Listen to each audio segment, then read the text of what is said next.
Hello, everyone.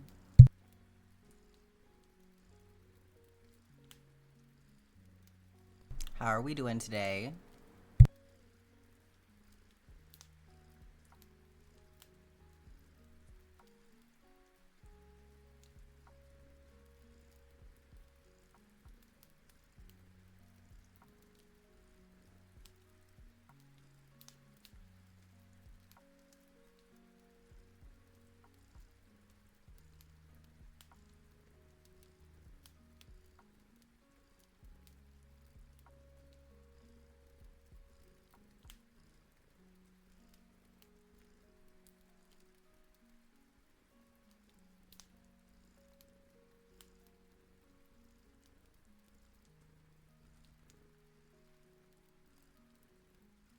You had a very hot sub in your fourth today.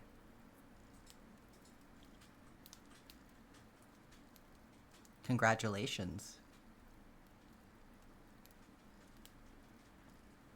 You had a tutorial on your assignment and it tired you so you couldn't work on the assignment? Well, having ideas is good. Oh, an eggnog donut? I'm so jealous. Found the perfect Christmas ornaments for your sister? That's so cool. Well, I can probably turn the music back up. Y'all let me know if that volume is good. I had it down for Stardew Valley, but I can turn it back up now.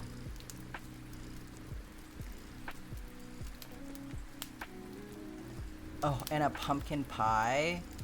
Yum. I miss donuts.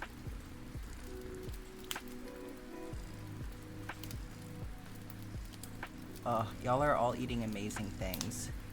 I'm gonna eat my toast really fast before we get started.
Blink once if you're being held hostage by your diet. I'm furiously blinking over here. This fucking sucks. I cannot wait to get this thing out of me so I can go back to eating whatever I want.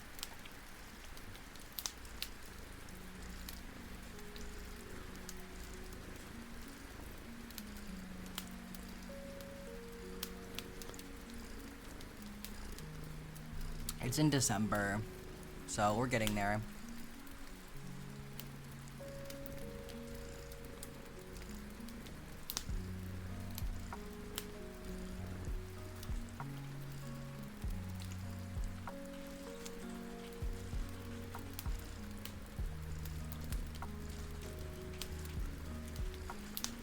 There we go.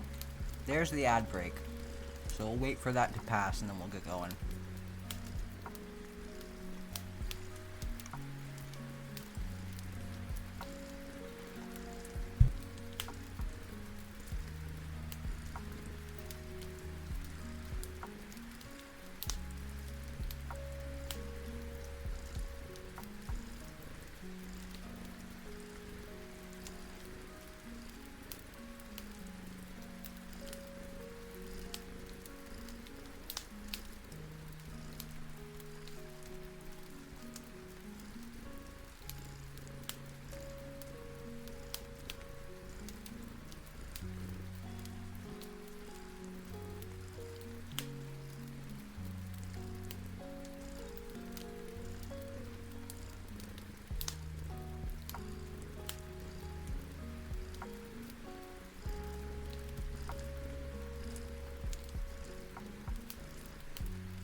You better believe as soon as I have my gallbladder out, I'm gonna make up for that by going on an absolute bender.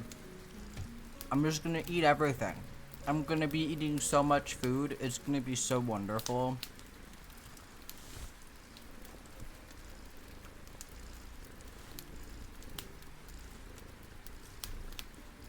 I'm gonna be starting the new year happy as fuck. Alright, let's get into it. Beware the leafy greens. Beware everything, honestly.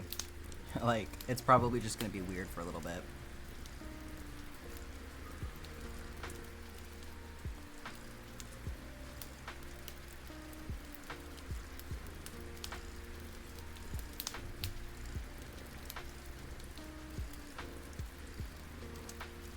Yeah, gluten intolerance will do that to you for sure. Oh hey, I'm on the other side today. That's right. We're starting on the spaghetti side today. Hello, Mel. How are you doing?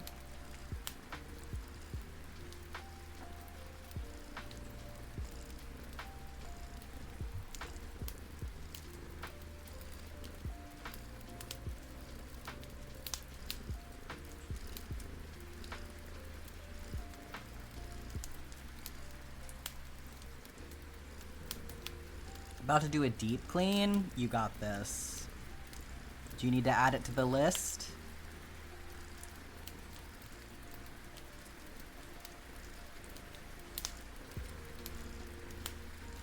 We're here to help motivate you. What do you want to stick on there, Mel?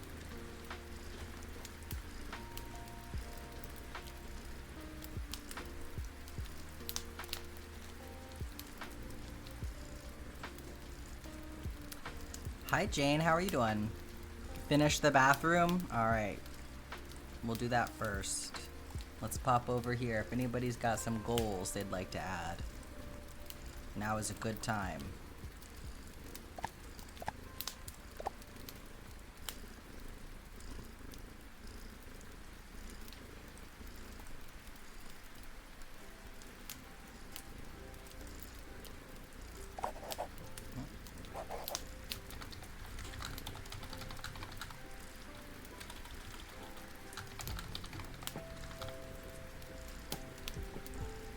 Can you add multiple at once? Yeah, sure. There's no cooldown on it.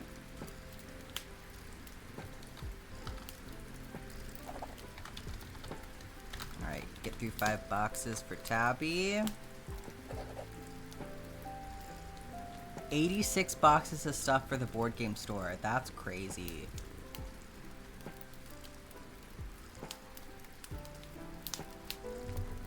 Oh, just kidding, 87. Wow. Do dishes, okay.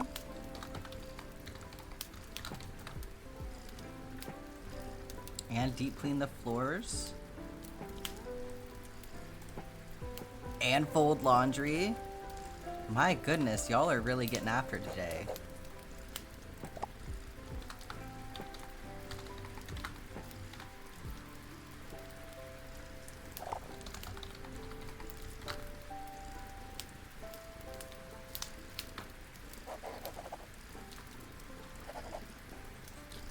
Hello. First time watching stream, welcome in. Glad you could catch it. You're gonna sleep so good tonight, I'm saying.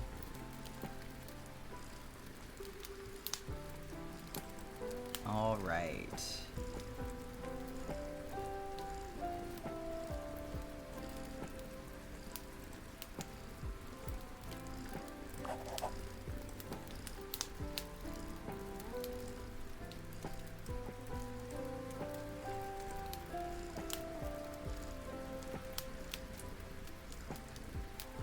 Yeah, things usually start getting pretty silly around the 3-hour mark.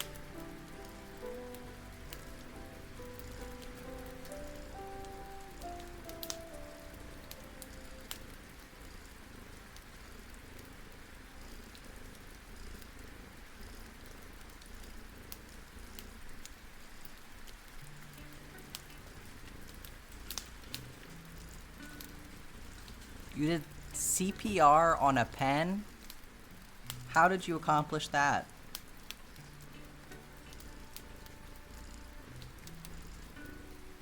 Second time for you, Jane?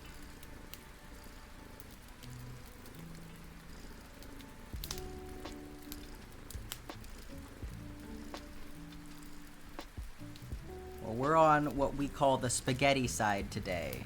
So you get a view of all of the ends back here. But we'll flip it around at the end and take a peek at the front.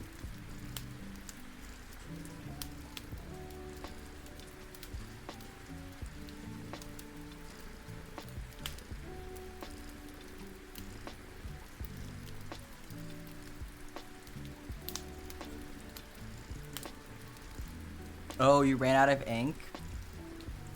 I know what you mean. Yeah, sometimes you just gotta encourage it to all come down to the bottom.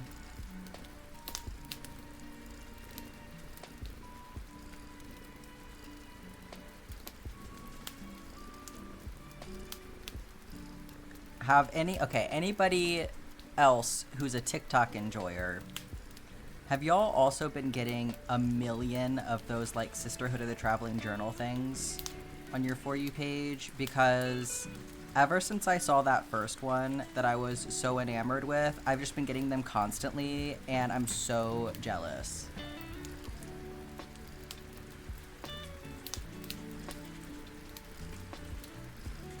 They look so fun, right?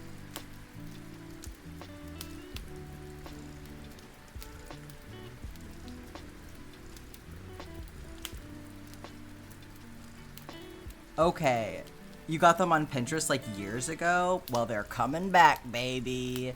So, okay, Scarlet. It's this thing that people are doing where like a group of, I mean, it's very like, it's for girls, but whatever, it doesn't have to be. But these groups of people will get together in groups of like, I've seen 6, I've seen 12. It doesn't matter. You can do however many people you want, obviously. And each person starts with their own journal, and they decorate the cover and like do the first few pages. They'll do like you can do whatever you want, but generally what I see is people like doing like a page about them, and maybe like a letter to the other people in the group, and like they'll do a couple of spreads to kind of like set up like a sticker dump.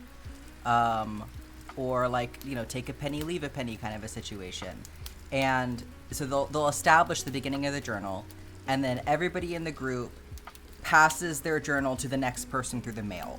So they all send each other the journal in the mail, and the next person will like add to whatever pages have been established to be add to. Like people will do sticker dumps, so every person who gets the journal will like add some stickers to the page.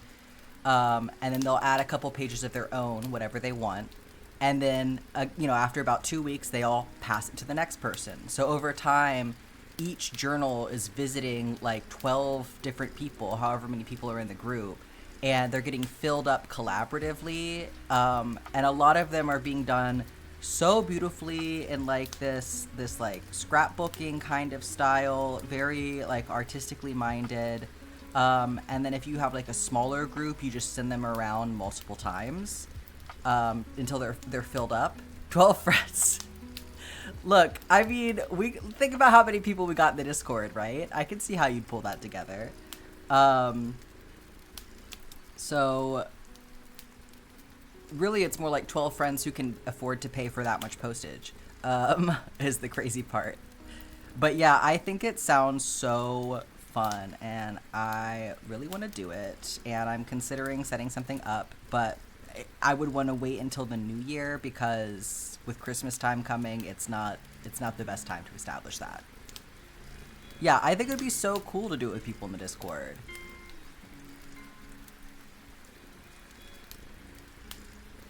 Like, it's a big commitment, I won't lie. But I think as long as, you know, we're all honest with each other and communicative, I think it would be really fun.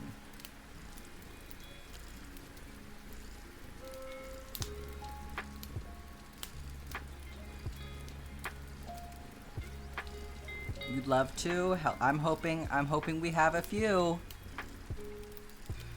I may put something together. We can like start organizing a sign up, and then come January we'll start sending them out. We can decide like if we want to region lock it, or you know, we could always have multiple of them if like do a poll to see interest. Yeah, absolutely. If we've got a bunch of people in Europe who want to do it, but we don't want to deal with like postage between the US and Europe, there can be 2 groups, you know. We'll see what makes sense, but I think that would be really fun.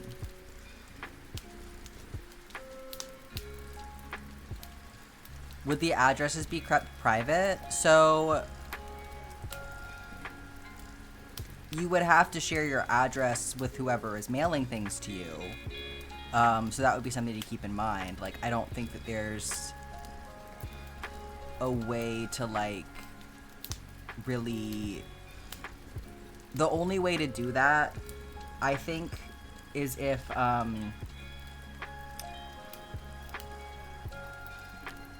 there's those locker thingies. Yeah, and, like, if you had something on your end that you were paying for, like, a P.O. box or something... you could do that, and then people would send it there. But I think it would have to be something that, like, you would set up on your end, rather than something that, like,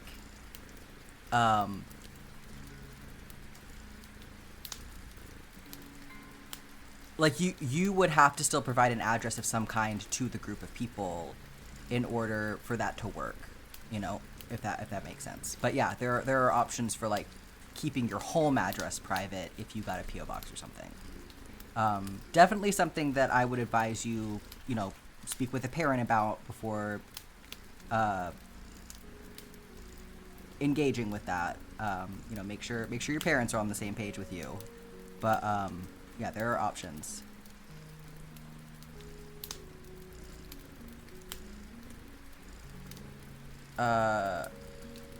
They're called something different where you are. I mean, I think there are different options. Like, not... There's stuff other than a P.O. box. I can't remember what it's called either. But it would have to be something like that, yeah.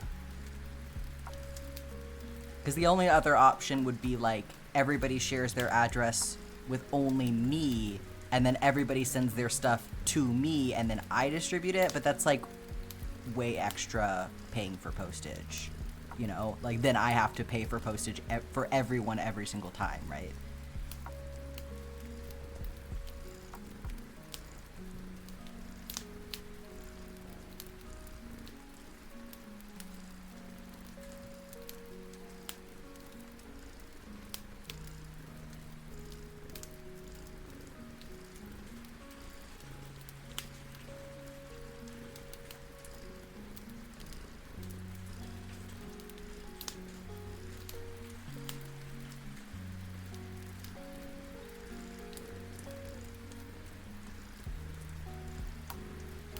Yeah, I think that would definitely be too much.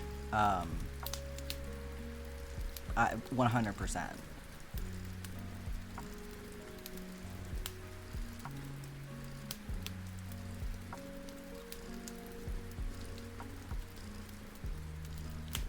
So definitely not suggesting that as an option. That's just kind of the only other thing that I could think of to kind of help keep it anonymous, but yeah, it's not really an option, so...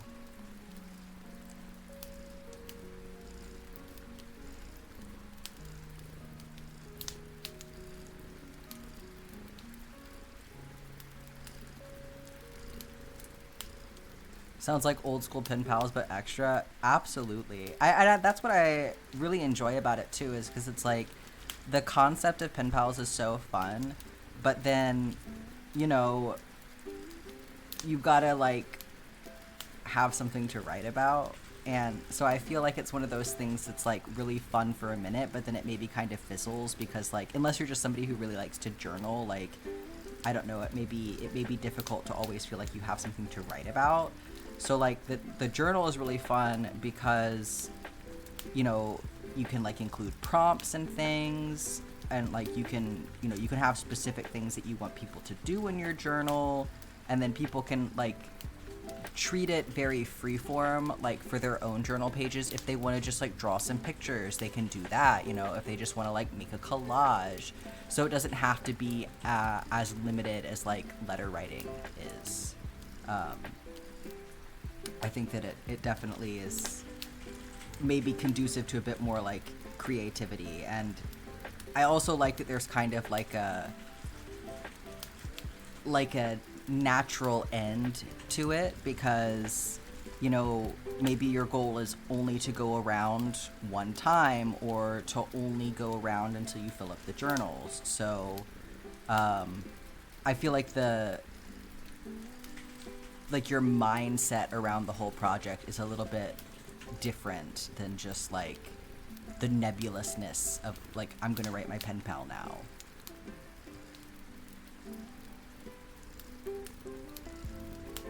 I think that's what really makes it stand out to me as like a project, because it's like collaborative art piece, like it definitely has that element to it.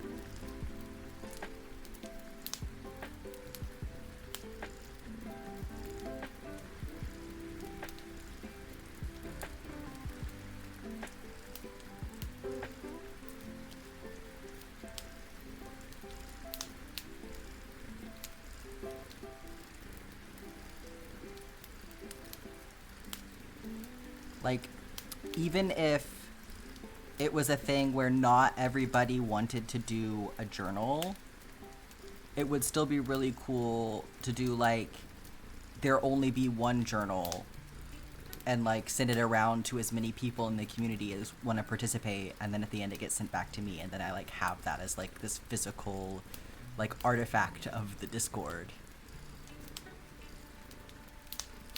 Lots of cool ways to look at it.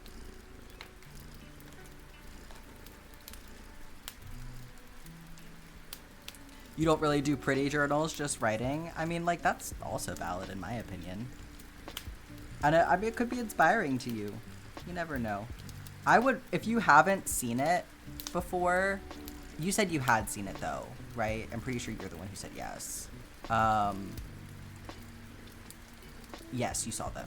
I mean, I think it's always fun to like push yourself to try something different if it's something that interests you.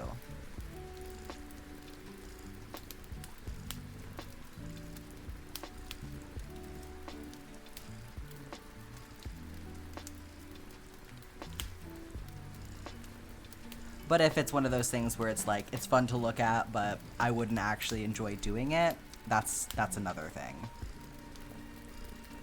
I think it's really, it's wisdom to like know that about yourself. Like, what is something that like I find aesthetically appealing versus something that I actually want to like actively do?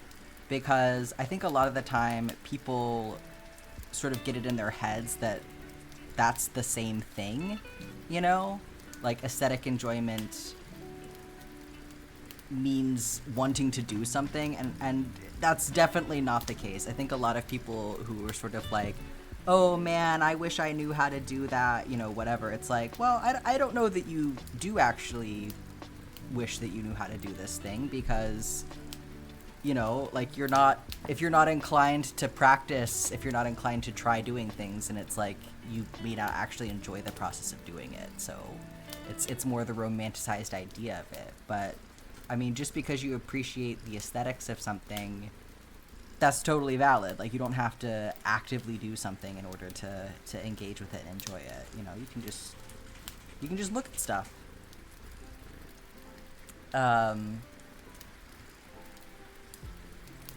You have so many current writing projects, and you've lost inspiration. It can be hard, for sure. I think that you really have to find ways to like motivate yourself and keep it fresh for yourself. Because yeah, writing is really hard. I really enjoy it, but yeah, it can be difficult to keep up with, for sure.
Yeah, I wish I could do this versus I love that this exists, for sure.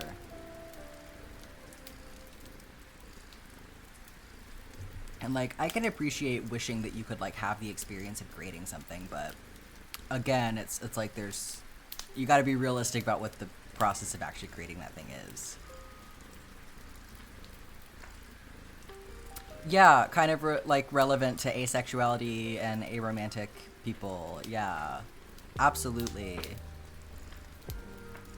No, I was thinking that too, Scarlett. Like, I definitely relate to that. Like aesthetic enjoyment of something is definitely not the same as like being attracted to it.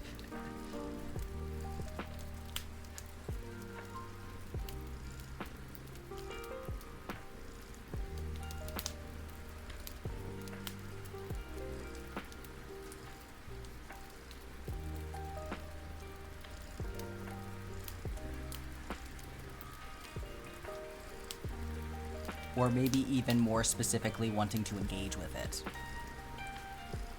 Because I think just because you are attracted to something doesn't mean you want to engage with it like that.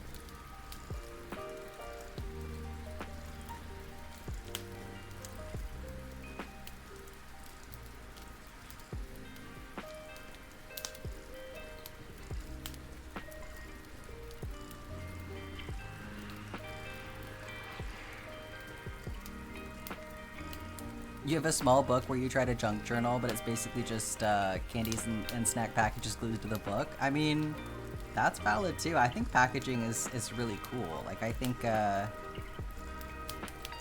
was something that always rubbed me the wrong way when I was in school, is that fine arts, which is like the kind of education that you're going to be getting a lot of the times in a university setting, is like a fine arts education, looks down so much on the art that is around us in the everyday, every single place that we look. Like, this is art. This is a piece of fabric, but this is art. Somebody created this design, you know.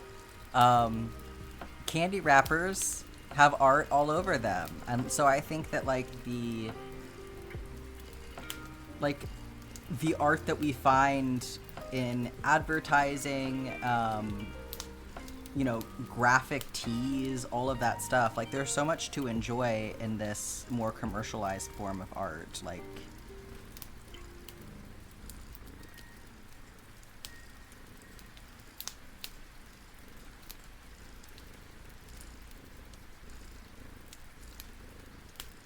I saw somebody who did, you might like this. I saw somebody who has a journal that's like a swatch a day, and they have this little it's like a hole puncher, but it cuts out things in like a perfect square, and so it's basically just like a very nice neat grid, but every single day they hole punch something, and a lot of it is stuff like that. It's like hole punches from like snack wrappers and things, so you might enjoy that.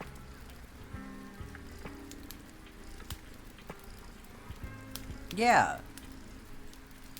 Just because it's more plentiful or unorthodox doesn't mean it has less meaning. And I think you could definitely argue that a lot of that stuff does have a lot of artistic value, and that is why it's being used in the way that it's being used, is because it is very evocative to the human brain, you know? Like, we are responding to that.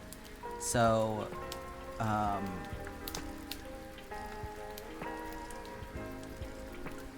people just like to, you know, be exclusive and find ways to make themselves feel special, right?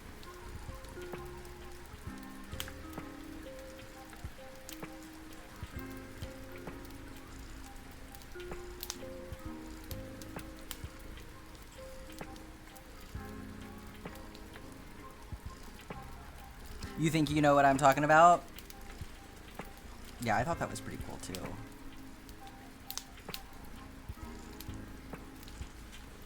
That's like one of those things that, like, a perfect example of like the aesthetic enjoyment doesn't mean I actually want to do it, because with things like that where it's like every single day I'm going to interact with this journal, I'm never gonna fucking do that. I love the idea of that. I think it's like so beautiful and romantic, but that's just not me. So, again, that's why the idea of the traveling journal is so appealing to me, because it's so much less demanding. I like that you kind of like have one time that you are sitting down and you're working on it, and that's, you know, this span of like 2 weeks or whatever when you have the journal, and you can work on it a whole bunch, and then you're done with it, and then you get a new thing to work on. Like that's my sweet spot for sure.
Imagine having a journal like that when you're old and gray. No, I know. Like the idea of looking back on the journal is very appealing to me, and the times in my life when like I have done that, it has been cool to look back at it. And like my mom recently gave me some journal pages from when I was a baby. And so she... Oh, there's an ad break happening. I'll wait.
Okay, as I was saying, my mom recently gave me some journal pages that she had written when I was a baby, so it was pretty cool to see, like, notes about this time in my life that I very much do not remember because I was so little.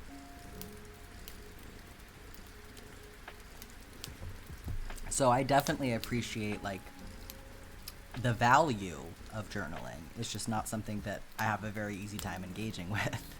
Like, the actual action of doing it is the hard part, right? The reward is obvious to me. It's just costs a lot of energy.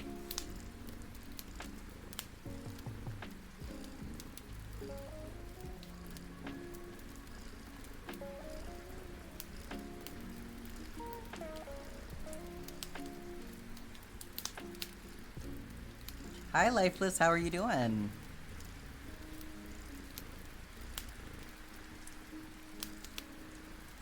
Do you have an ad blocker installed? My ad blocker does a pretty decent job of catching ads. Twitch ads usually still get through a lot of the time, but no? Interesting. You are just the chosen one.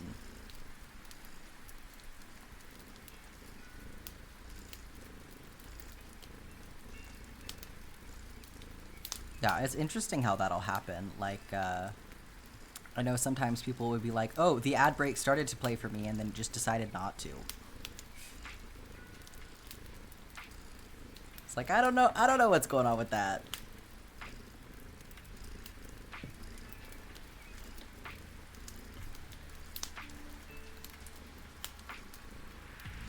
Oh, I'm sorry about your tooth. I hope it doesn't give you any problems or anything as it's healing up.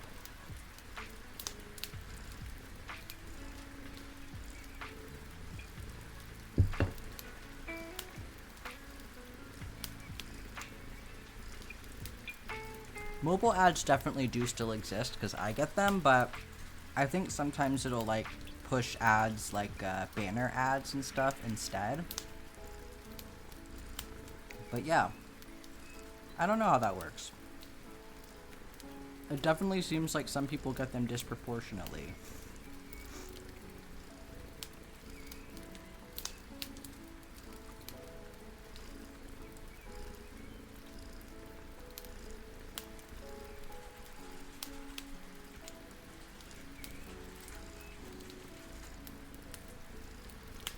Interesting.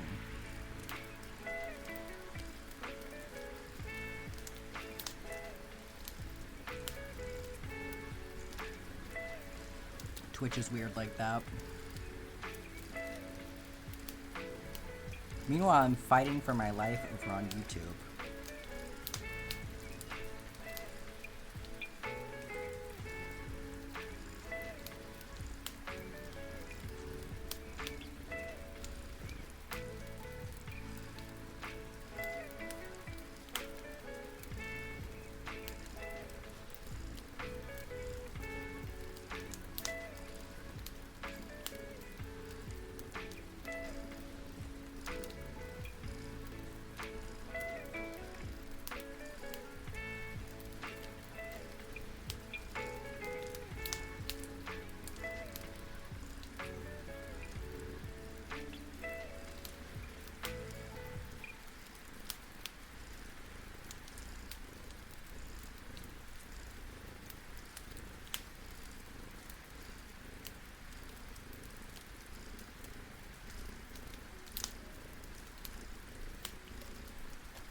Still polluted with Has-Been Hotel stuff over there. You can remove stuff from your watch history.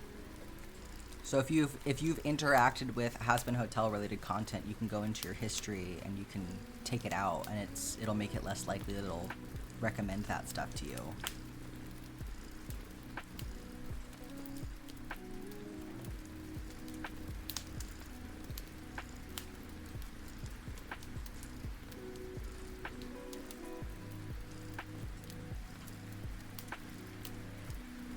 And then also, just like every time you see a video about Has-Been, you just tell it you're not interested in that. It'll get the message eventually. Yeah. It's pretty awesome. So sometimes I'll click on something by accident, or like I'll start to watch something and I'm like, this is some dumb clickbaity bullshit. And then I just go into my history and I remove it so that YouTube doesn't think I want more clickbaity bullshit.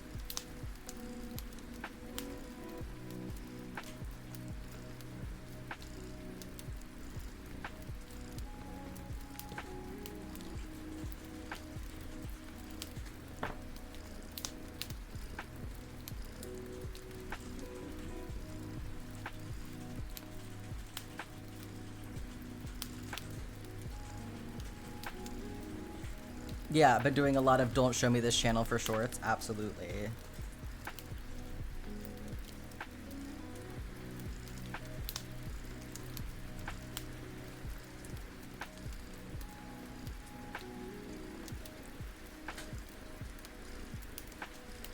I definitely have to like put down my phone sometimes and make a point of like, I am not going to be distracted by this anymore, but it also feels so good for my brain sometimes to just like disappear into my phone. Like, it's like taking a hot bath except for my brain. Bathroom finished. Let's go, Mel. I'll get you marked off. Need to add anything else to the list now that you finished one task? I mean, no rush. Take a break first. Yeah, gotta rot a little bit sometimes as a treat. You got your Instagram watch time down? Hell yeah.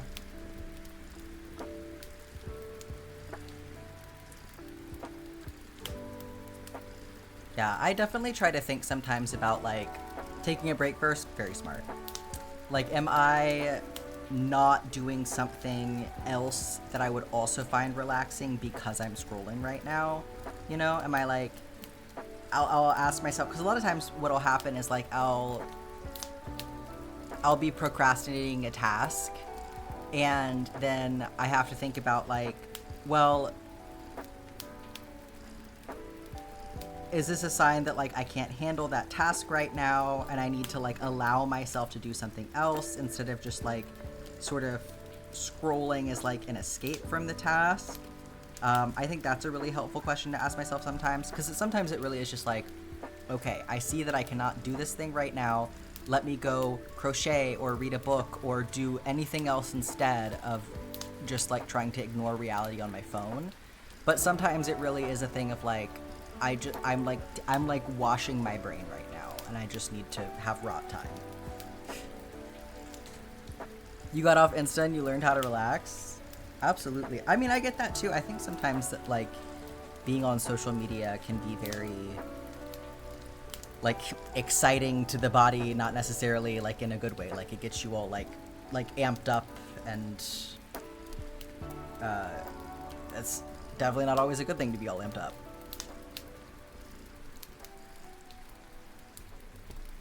Like I'll be scrolling sometimes and I'll be like, okay, I keep getting things on my feed that are just like too much right now. This is my sign to close the app.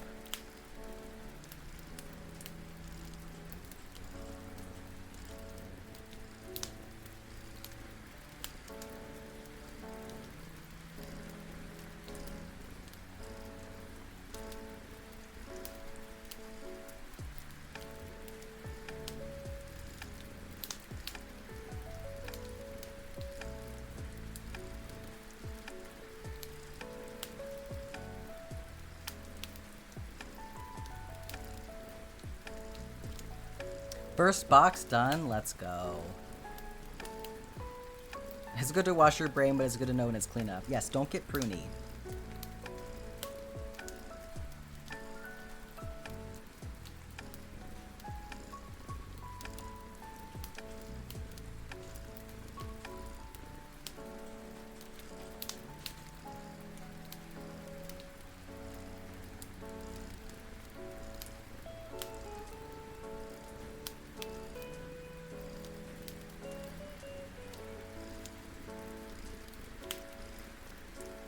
Pruny brain sounds...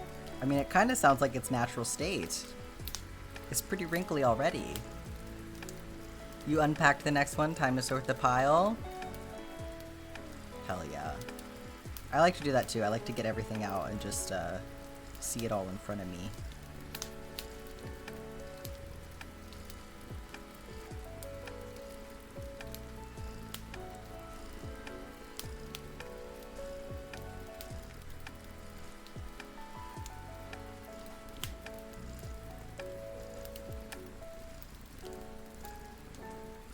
Gosh, once we get up into those rolling hills, we really are going to be zooming on this project.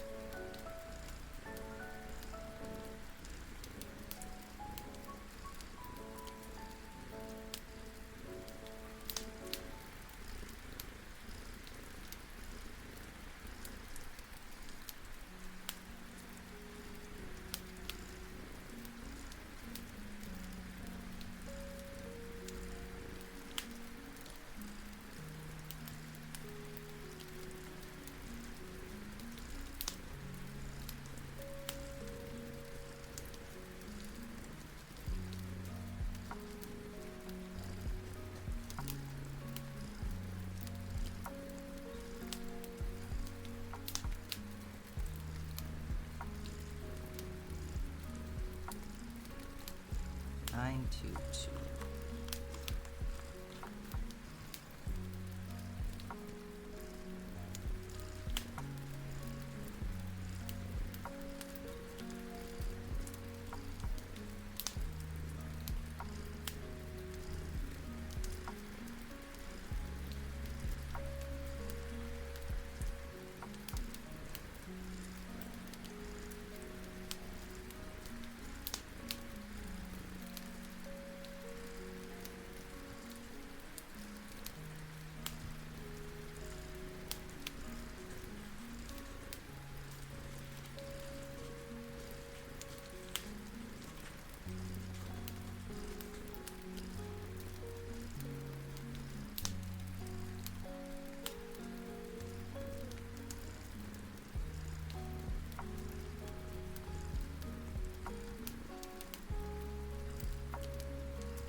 Oop.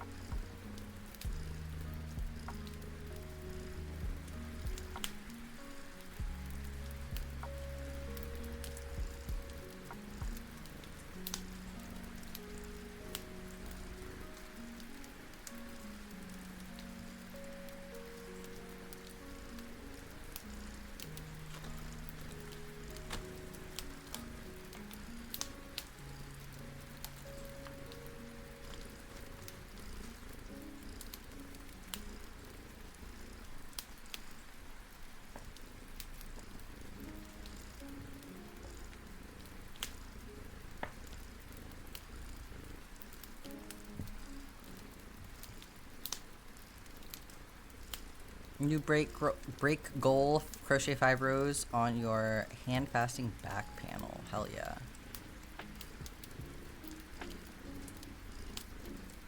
Please stop doing that. Okay.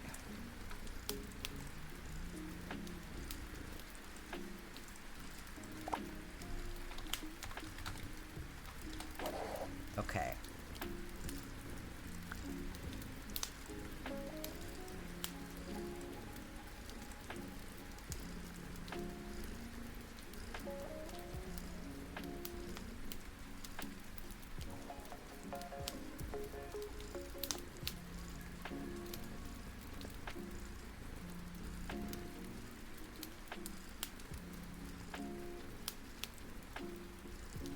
Was working on a project last night that had my elbow popping like crazy. I'm still doing it a little bit today, but not as much as it was.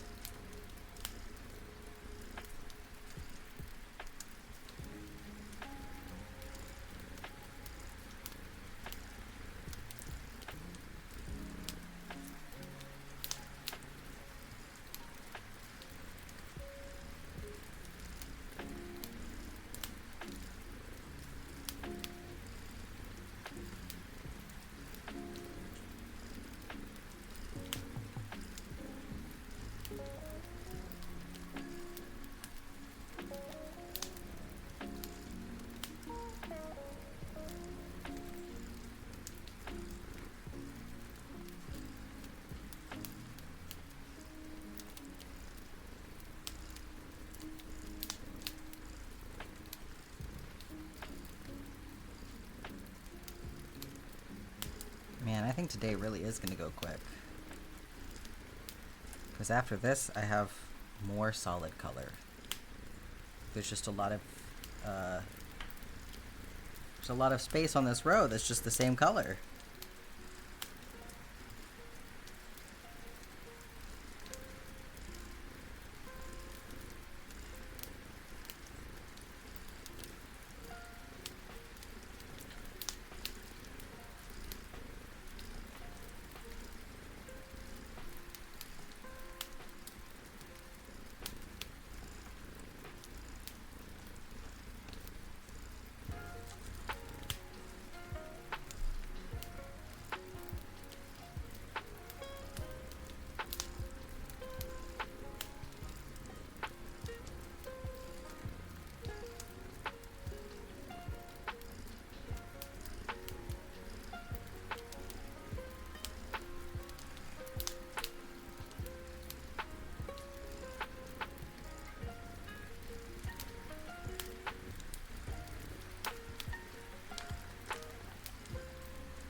Okay, and just like that, we're almost halfway done.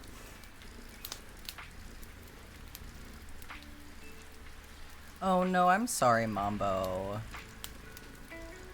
That sucks. Yeah, hopefully your Wi-Fi can get figured out. I hate that for you.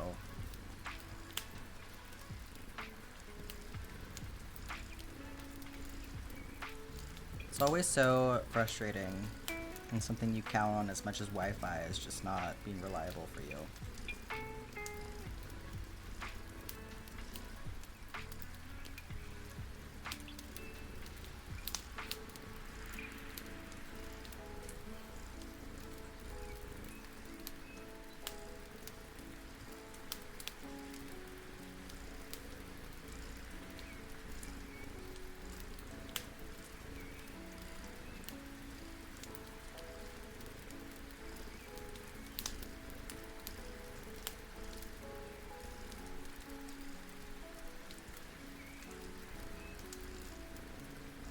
Hopefully getting it fixed sometime next week.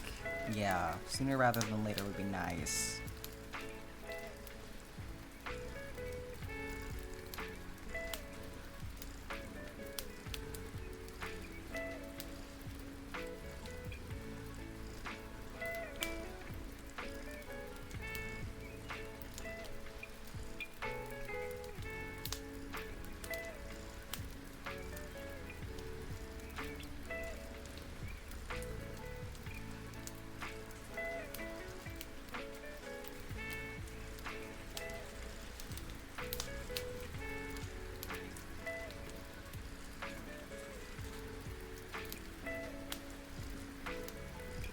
Oh, Mambo, you don't need to worry about that or apologize or anything. You're literally standing in your driveway? No, please don't worry about it.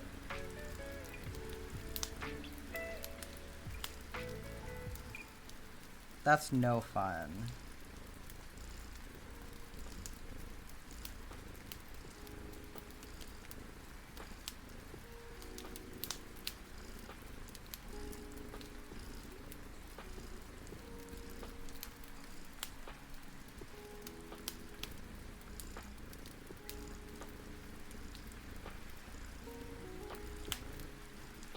You deserve to be relaxing and working on crochet projects right now.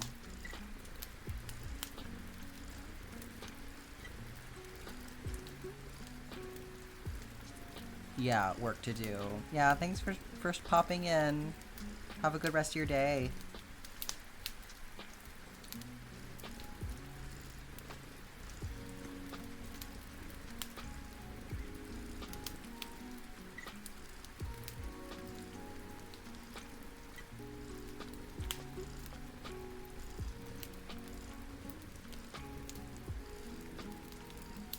You sleepy, Zephyr? It's late for you, huh?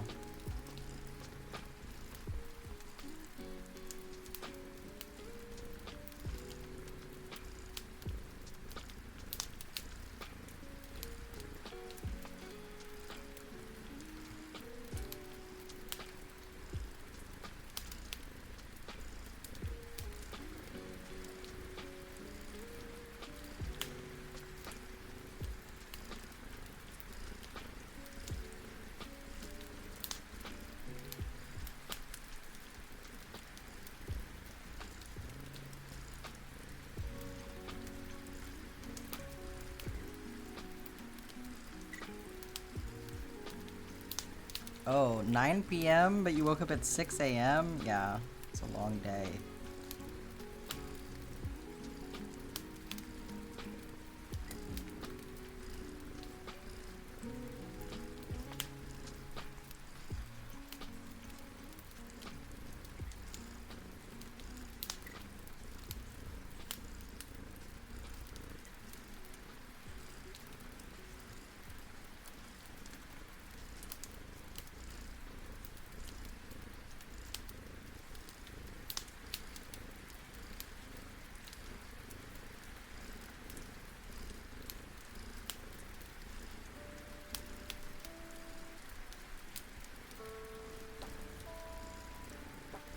Yeah, I know I would be ready to pass out.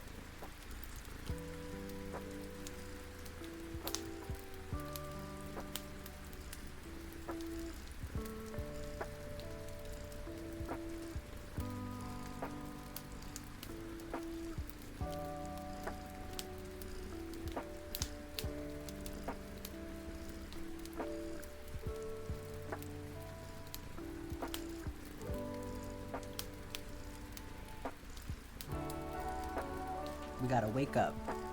Everybody wake up. Dishes done. Good job, Scarlet. See, we gotta be more like Scarlet.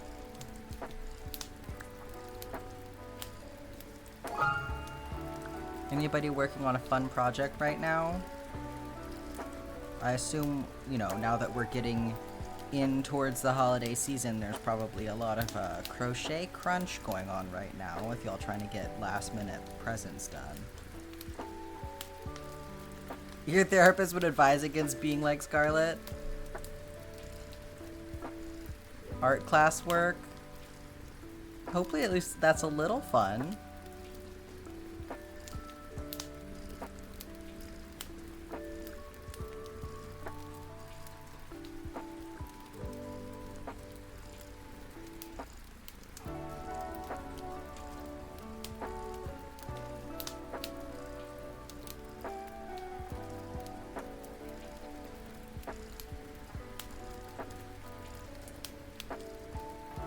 Hello, Ashes. It's cross-stitch day for you. What are you working on? Too many projects, not enough motivation to finish them? You gotta pick out one and pretend that's the only project that you have for a little while.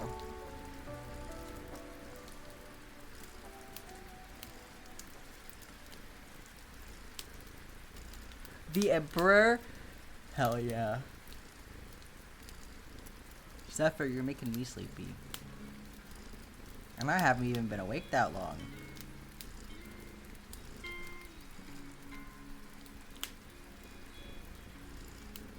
I was supposed to get up early so I could get stuff done before stream, but I just kept sleeping a little bit longer instead.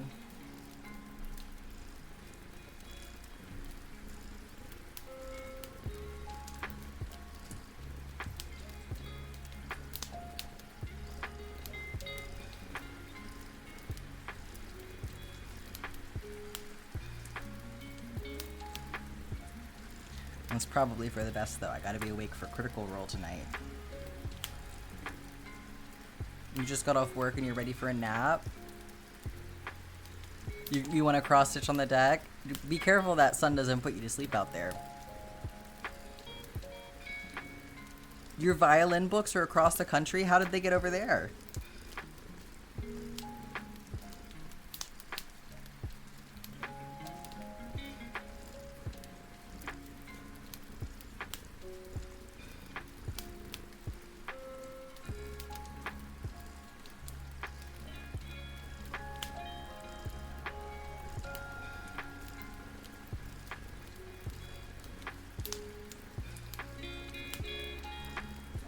One of your projects you decided to do because of an update on this tapestry?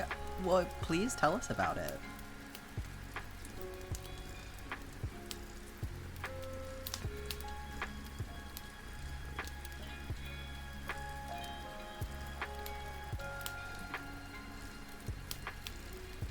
Oh no, your grandpa took them to Florida? Uh-oh. Well, I mean, shit happens, right?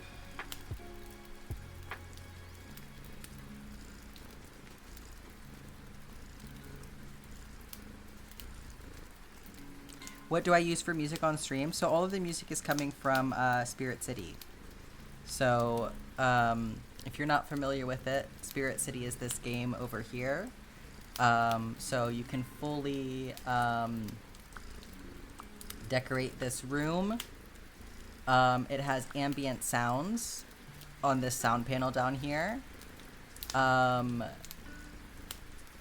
So you can select, choose from different combinations of things, rain and snow and kitchen noises and ocean noise, all kinds of different things. I have a little bit of purring on here as well. And then it also has a panel for the music here. So there's music from Lo-Fi Girl as well as Homework Radio. I usually just do the Lo-Fi Girl music though. And then different activities you can do all around the room. We have the Cozy Kitchen DLC now as well. So you can go hang out in the kitchen for a little bit. Oh wait, I haven't even decorated my kitchen for this yet, have I? Well, Never mind. Let's go back to my desk. I need to remember to decorate my kitchen. I decorated the kitchen for Halloween, but I haven't done my regular one. Oh my god. The ad right as I started explaining. I will explain again in a second.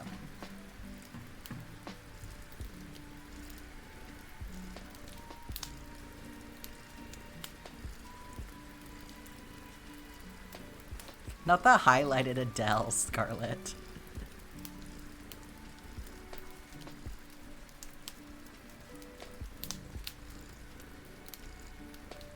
Okay.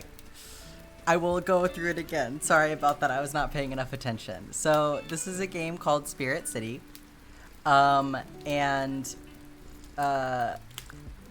you can do several different things in here. You can decorate your room. There is a sound panel down here that you can turn on different ambient sounds. So I'm actually gonna turn that off.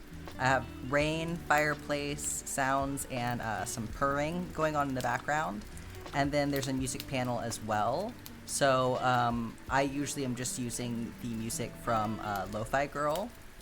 There's also homework radio, and then you can like bring in, I guess, external music as well.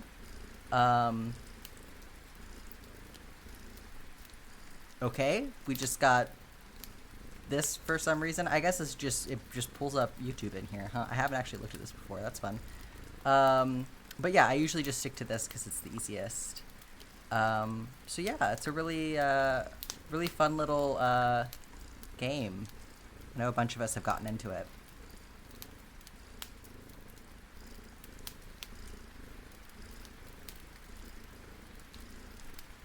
Were you still in an ad?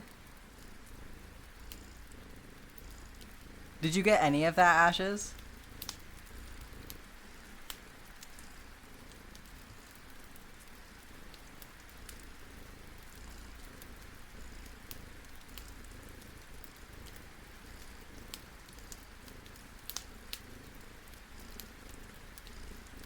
No regrets on your highlight, Scarlett. Hopefully you got at least some of that. You got it? Okay, good. I was like, oh god, did Saribot steer me wrong on the ad break? Do we want a terrible music joke? Let's have it.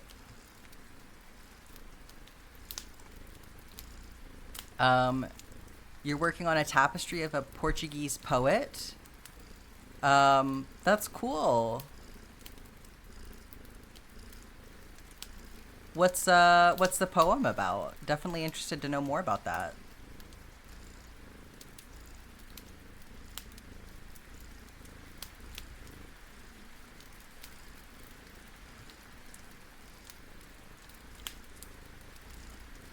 Or, if not a specific poem, then what is this poet's poetry usually about, I suppose? Box 2 on to box 3? Hell yeah. Okay, what did a young, single Johann Sebastian Bach call himself on a tropical vacation? I don't know, Alex. Let me have it. Hi, Alistair. How are you doing? I'm doing pretty good.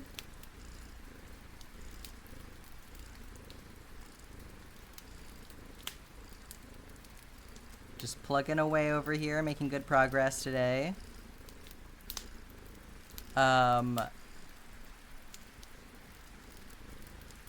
A bachelor in paradise, a bachelar, very nice. Something you should know about me, one of my big kid jobs is writing music for short films. In your free time, you like doing custom music for streamers and small businesses. That's so awesome. Yeah, I mean, definitely if you put something together, I'd love to hear it.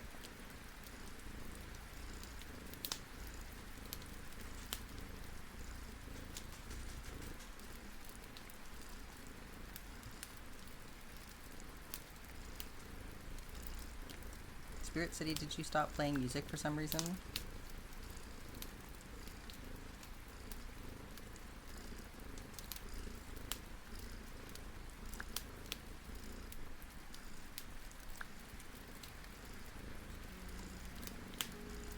It did.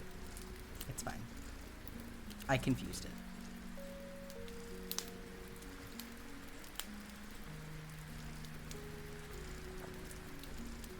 Music jokes can be the key to making someone laugh. Y'all are on a roll over there. Yeah, absolutely, Ashes. That's awesome. Thank you for volunteering that. I appreciate it.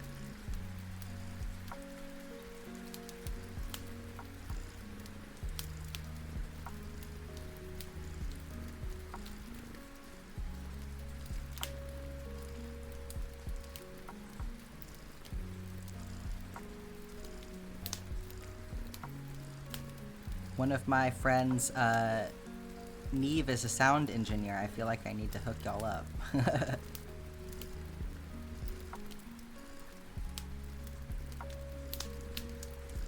He doesn't do anything in a professional capacity right now because it doesn't work for him as a disabled person. But he, you know, still very much enjoys working on sound in all capacities, and so is always looking for fun projects to engage with.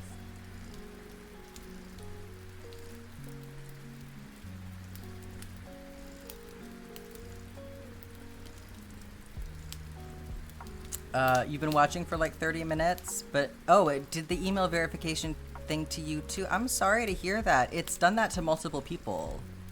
I'm glad you were able to get it figured out though. Yeah, that's really frustrating. Like, email verification is really just like one of the most basic forms of security checks that Twitch does, and it's a good idea to have it enabled because, you know, obviously that's a way to prevent people from just creating bot accounts and instantly spamming your channel and things like that. But, you know, it's frustrating that they can't make it more consistent for their regular users. It's like, why are you forgetting that I have an email? Like, I think if you have verified your email once before, you shouldn't need to do it again. It doesn't make sense. It made you delete it and re-download it because you didn't remember your password? That's so stupid. Like, if your account has ever been verified through your email, that should be the end of it. I don't get that.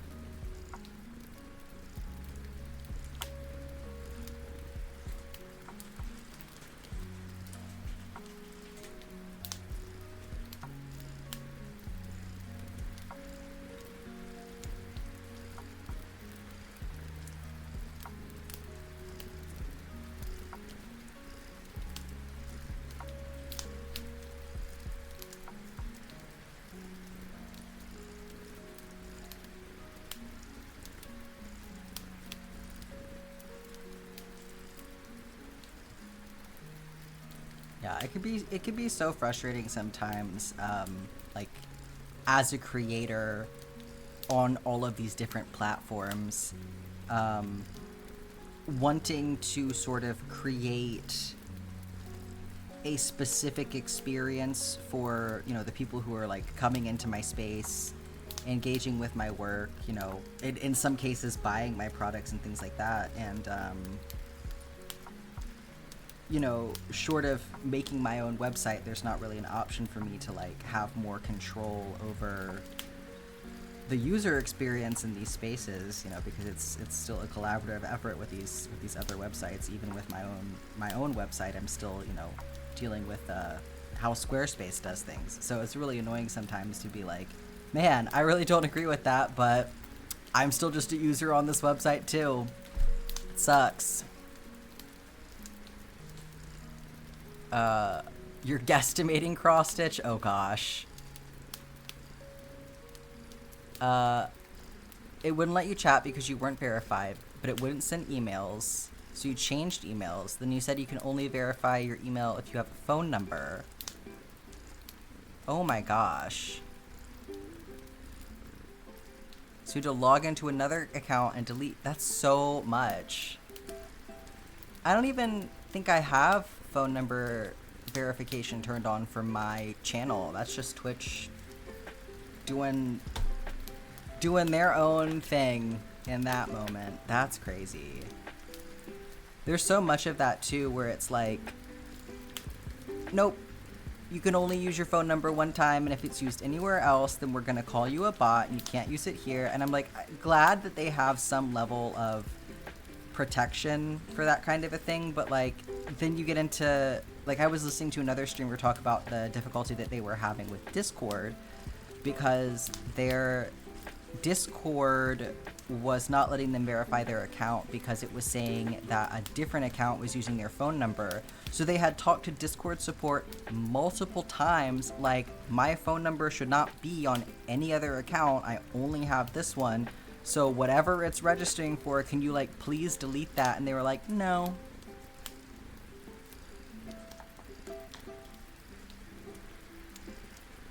Yeah, the hoops, like, more power to you for pushing through and making that happen, because I would have been fully in crash out mode right now and would have just, like, been turning off the screen and going to go lay down.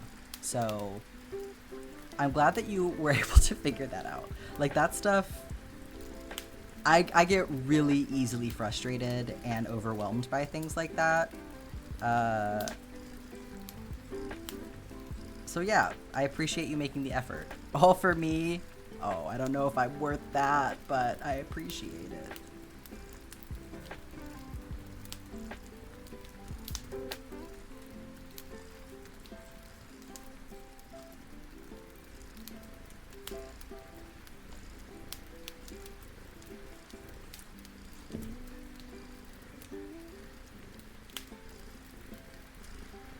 Yeah, I'm fortunate.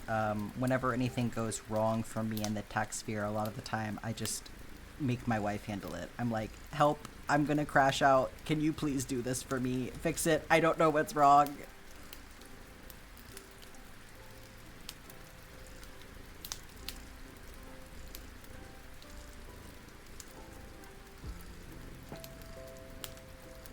Like, I thought it was so funny.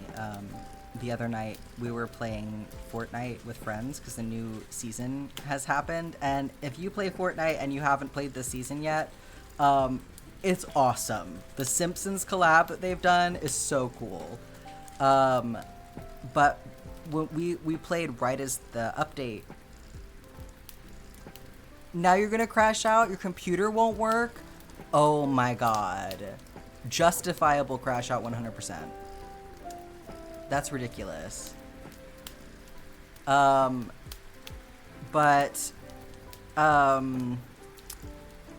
had to restart my game because I was lagging really, really bad. And, Fortnite recommended for me to clear the cache and restart. So I did that, and then I couldn't get back in. And so we're playing on stream, like my friend is streaming, so I don't want to make it take forever. So I'm like, why don't you guys just play another game, and then I'll see if I can get back in.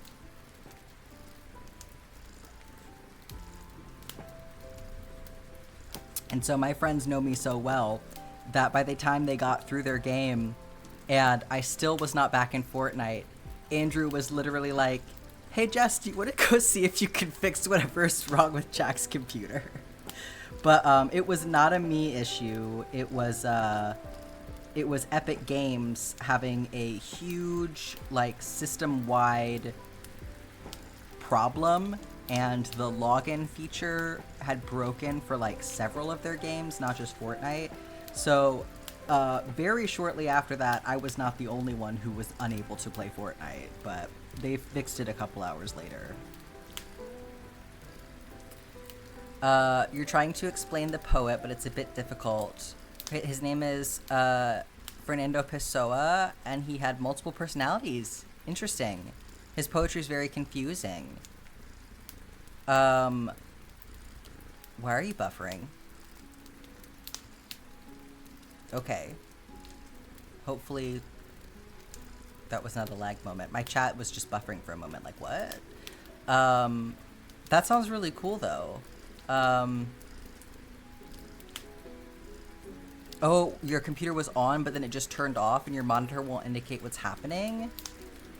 Oh my god, I am so sorry. That's a lot. That's a lot to deal with.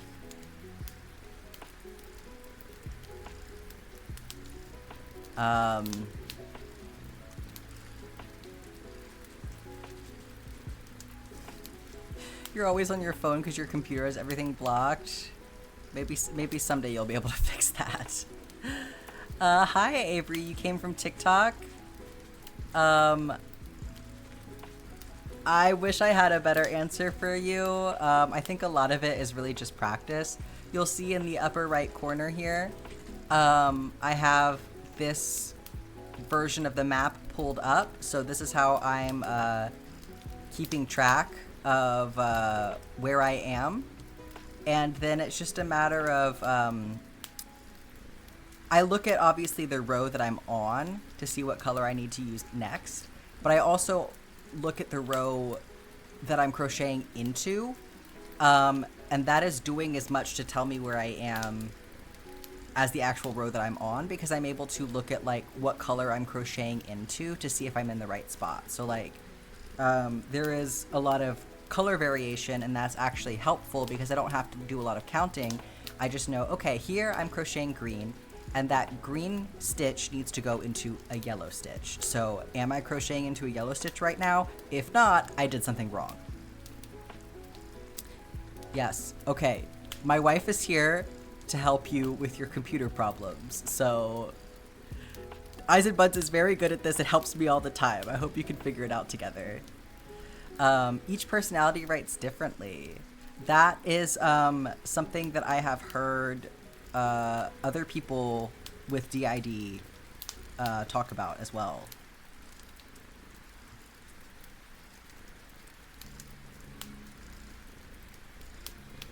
That's really cool, though. I know there are a bunch of people in the Discord with alters, so I feel like that would be something that people would really appreciate hearing about. That experience reflected in poetry. Yes, my tech team is here for you, Alistair.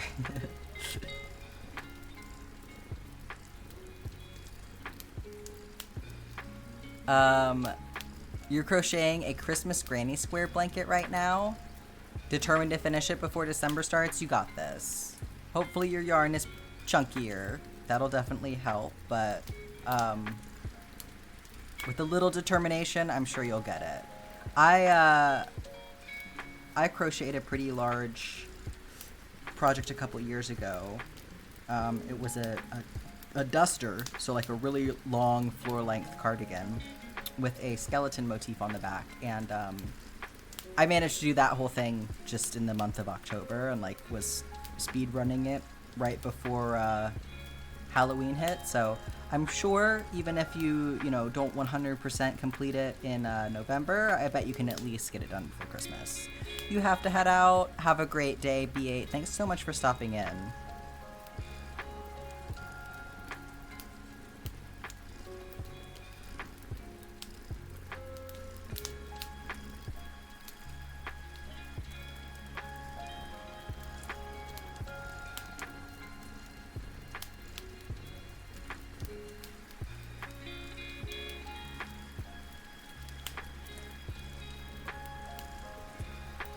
There's a little kitty snoring under my desk. I wish y'all could hear it.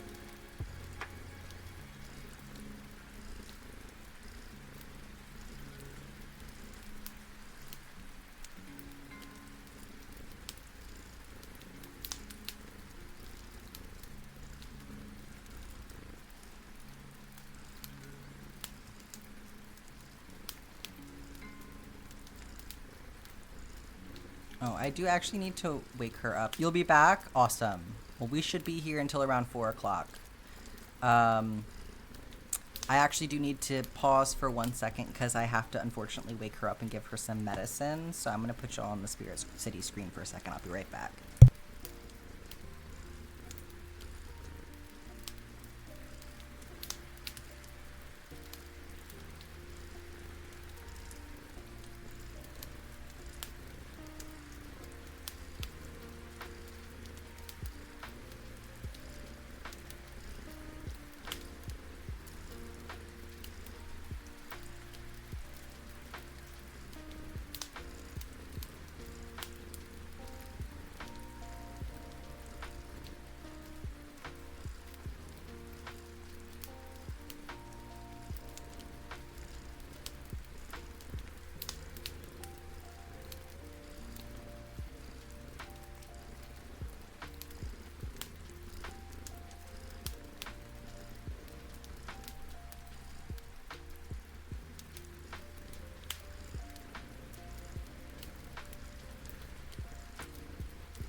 Okay, I return. You gotta go to violin. Have fun. Hopefully they have books you can use. Okay. I should have done that before stream, but I forgot, so it's fine. We did it now.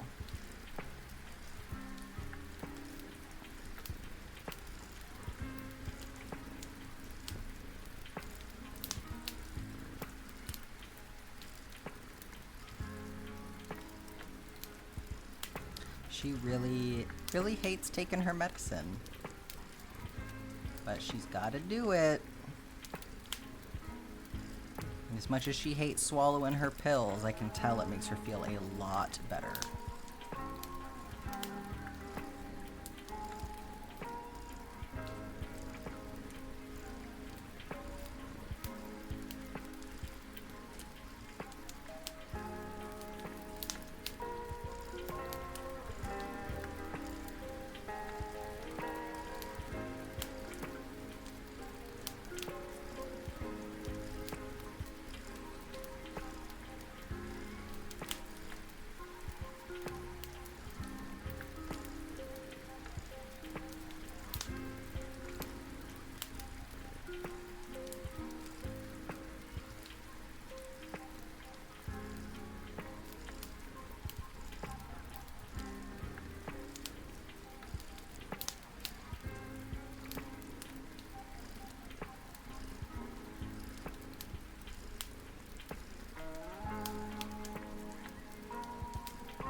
How do I deal with those ends at the end of the project? So, for this one, I'm not weaving anything in. I'm going to be covering this whole thing with a backing, so I have an example for you. Trans people are hot. It's true.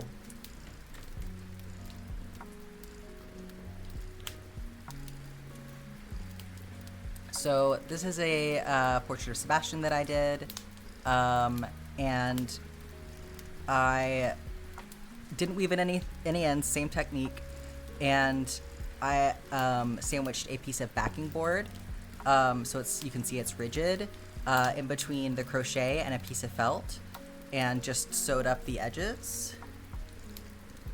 It'll focus. And so when I am all the way done, I will just go through and I will make sure that every end has a partner, and I will just tie them off basic knot just to make sure that they keep their tension and don't come loose.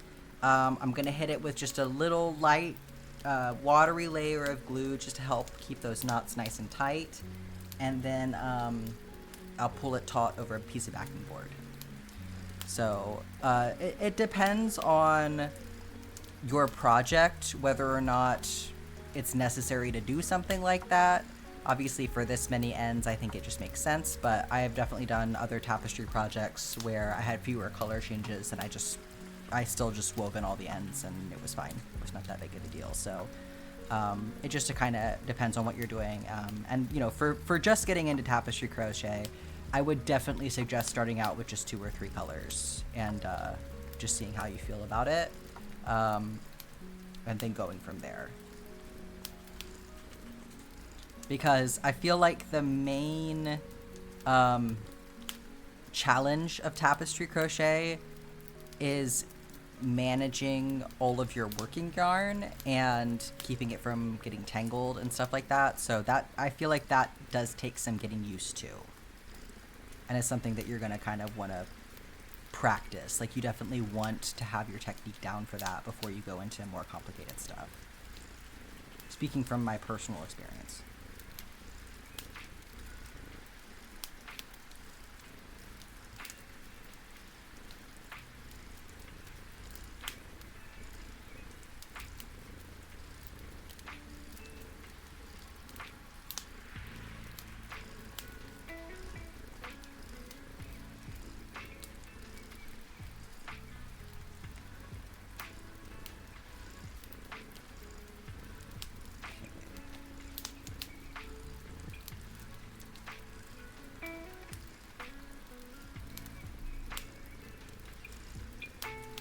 Yes, using less is definitely a better idea. Like, that's why I don't just keep everything on the bobbins, because the bobbins get tangled up a lot worse than just ends do, and if I just have these ends, I can comb my fingers through it. But for larger projects, even then, I tend to just do about, I think, 50,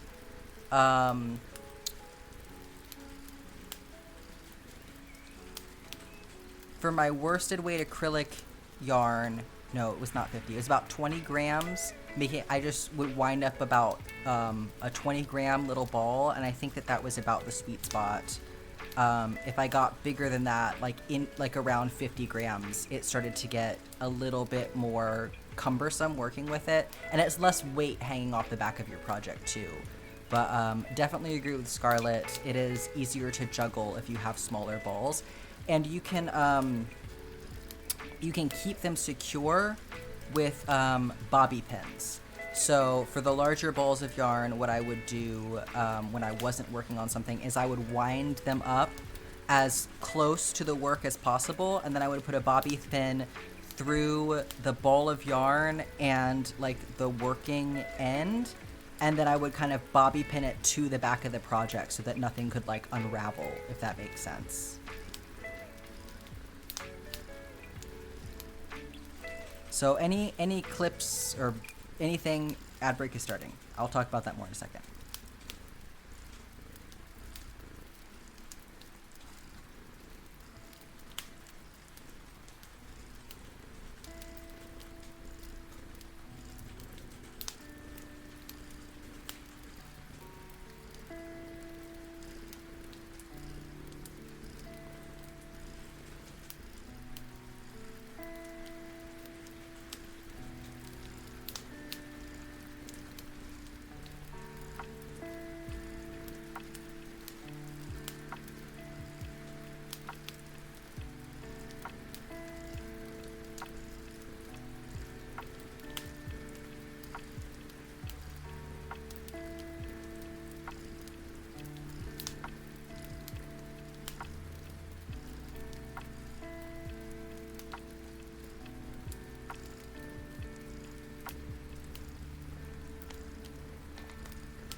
Yeah, clothespins.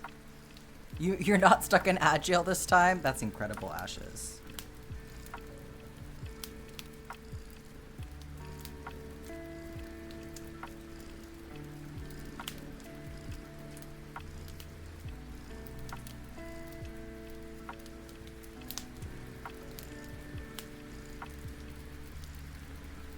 Okay, welcome back. I will continue what I was saying. Definitely agree with Ashes. You can see lots of examples of people using clothespins. Each ad break, all stretch our hands. I think that's definitely a good idea. I clip my working yarn to the bottom of my project with these sewing clips. So having something like that on hand is definitely a good idea as well. And then for bigger projects, I also like to have a dedicated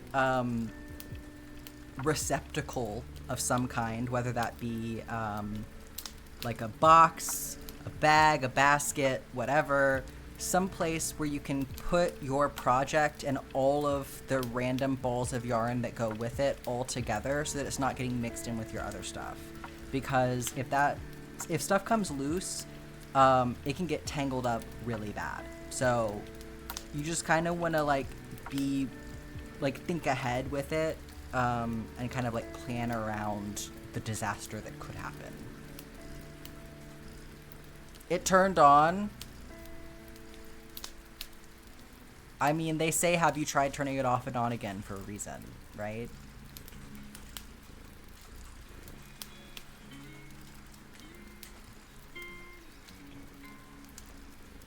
Hopefully it doesn't do that shit again. I'm sorry you're having to deal with all that today. Yes, thank you for helping, honey.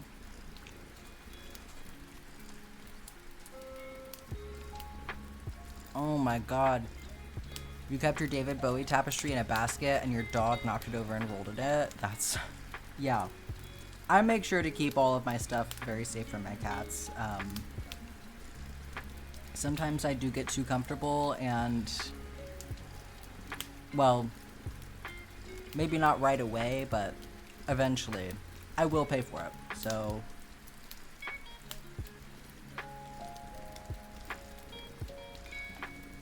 Jude tried to swallow an entire skein of floss one time. That was fun.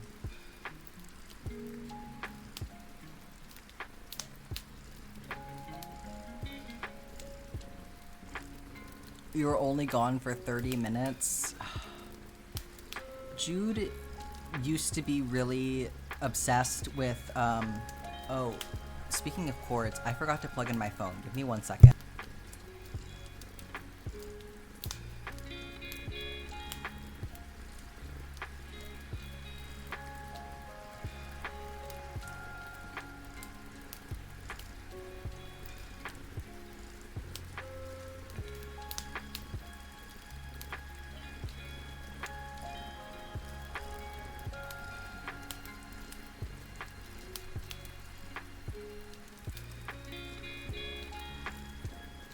Damn, I caught that just in time. It's got the low battery notification on the screen and everything.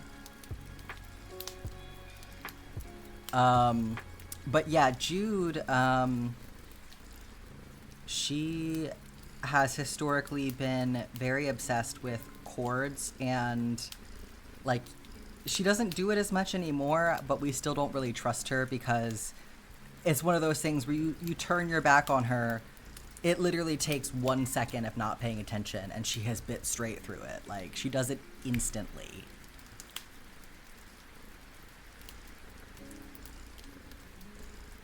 But I feel like they're making, like, phone chargers and stuff thicker now. She doesn't go for the thicker cords. It's, like, the thin ones, like headphone cords and stuff like that. So, it's not as much of an issue because we just don't really have those kinds of cords in our house at this point in time. But... yeah, headphones, we used to go through those things. That was a reason that we switched to wireless headphones in the beginning, for sure, just that we wouldn't have to deal with that anymore.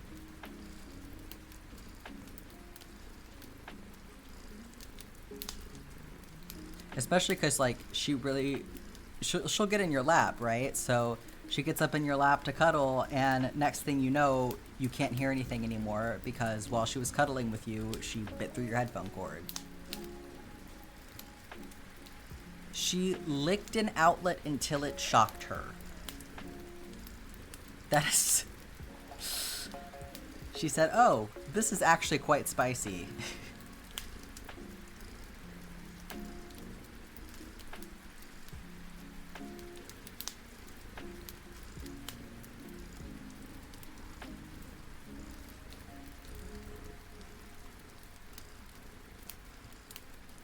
Jude is a lovable menace. You could say that. She's a pretty good girl. She just has her vices. Certain things, she really likes to chew on. Like, we kind of joke about her having kitty pica because it just, ugh. Like, she has this, they have this play mat that has, it's like a circular mat, and you can put this ball inside of it, and the ball is like battery operated, so it'll like move around, and it stays inside the mat, so it keeps it from like going all over the house and rolling under your furniture and stuff, right? But the mat is made out of this like it's like a tent-like material, you know, where it's like a woven plasticky material, and she's obsessed with chewing on it. So she hasn't like bitten a full hole in it yet, but there's like lines down the side of it where it'll have like a crease or something, right? And she'll just bite her way down the crease, and you can just see the line of teeth marks all down from where she like chewed on it. And it's like, okay, I mean, I guess it's your toy, you can do what you want with it, but you are crazy. Have a good one. Thanks for stopping in, Mel.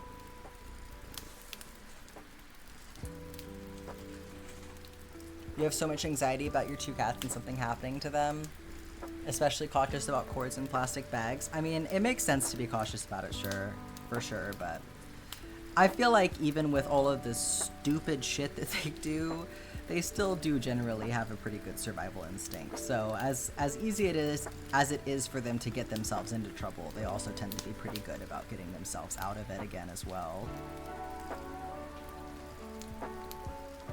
As much as they seem like big dumb babies, like, you know, cats do still look after themselves in the wild pretty okay.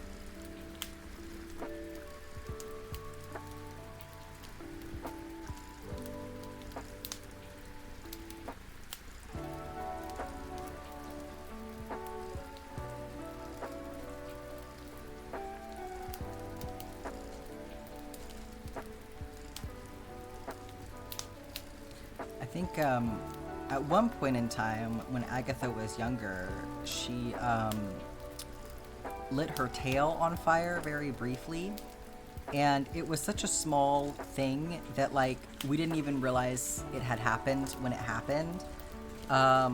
But she had clearly come up onto the coffee table while we had a candle burning, and had not been paying enough attention to where she was putting her tail. And I don't think it hurt her. I don't think she noticed that it happened at all. But it was like later on that night, we were looking at her and we were like, why is your tail flat on the end like that? And we realized, like, we smelled it, and it, like we could smell that she had like burnt the fur a little bit. Just at the very, it was like that much fur. So instead of having like a point at the tip of her tail, it was just flat, and you could see a little bit of like the skin at the end of her tail. Like it was just a little bit bald right there. Like, are you kidding me?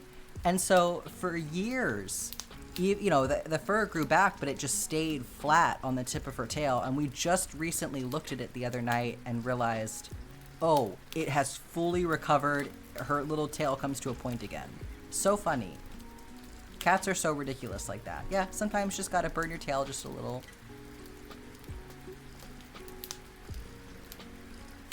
Johnny Boofer burned his tail once on a furnace and it looked like a burnt marshmallow. That sounds like something Johnny Boofer would do.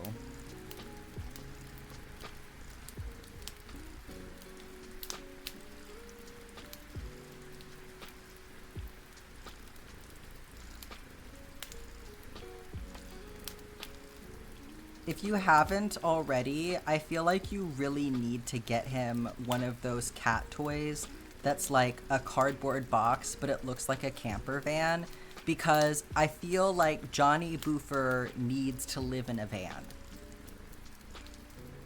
Box 3 done, on to number 4. You're knocking him out, Tabby.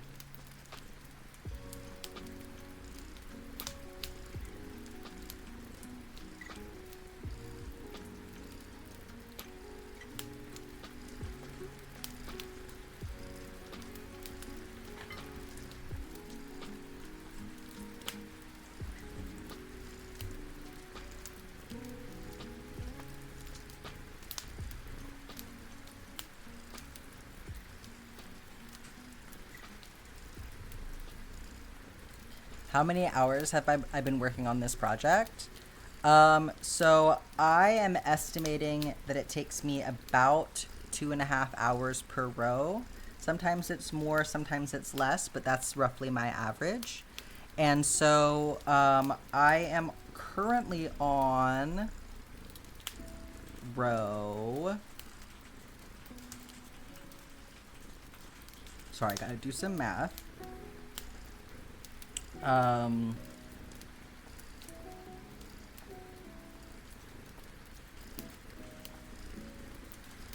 141,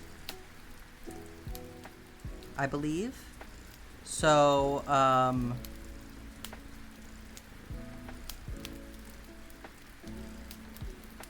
we're gonna make the calculator do it. 141 times 2.5, so probably about 350 some hours.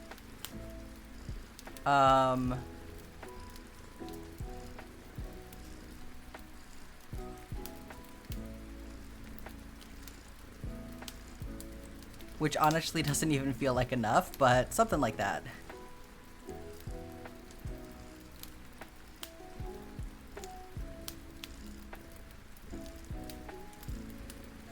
It's a beautiful day there. I'm glad to hear that. It's I mean, I think it's a lovely day here, but probably not in the same way that you're talking about. It's been very overcast here. We got like kind of stormy weather rolling in, but I personally love that.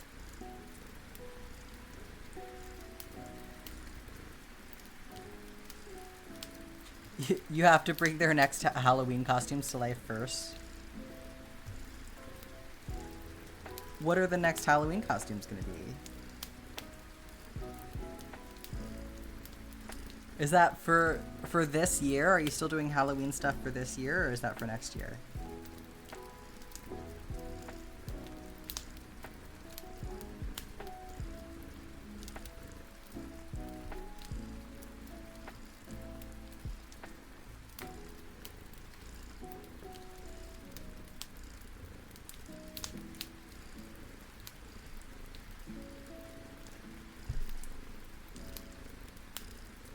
They're gonna be worms on a string. Oh, that's so cute. You're gonna dress like the stick. A big stick costume sounds very cute. That's pretty iconic.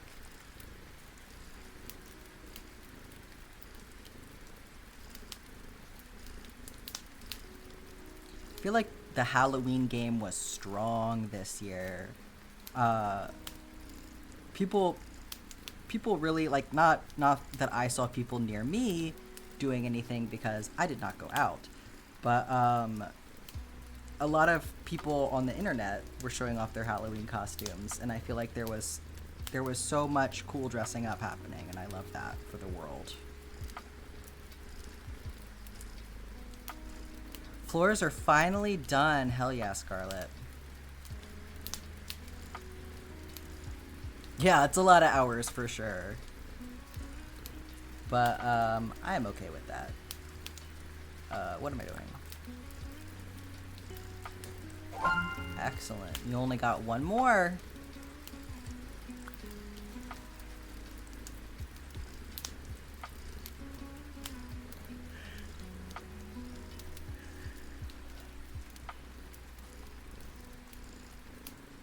The worst chore? Yeah. I always find folding laundry to be a little bit easier, though, if there's, like, something for me to watch while I'm doing it, something on the TV, so hopefully it helps to have stream going.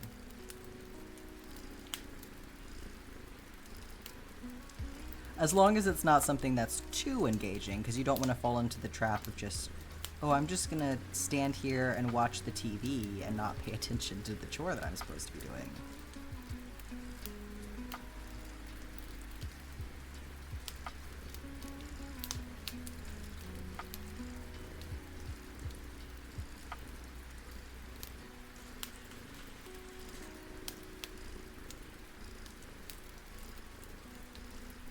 Yeah, for sure. Got that body doubling energy.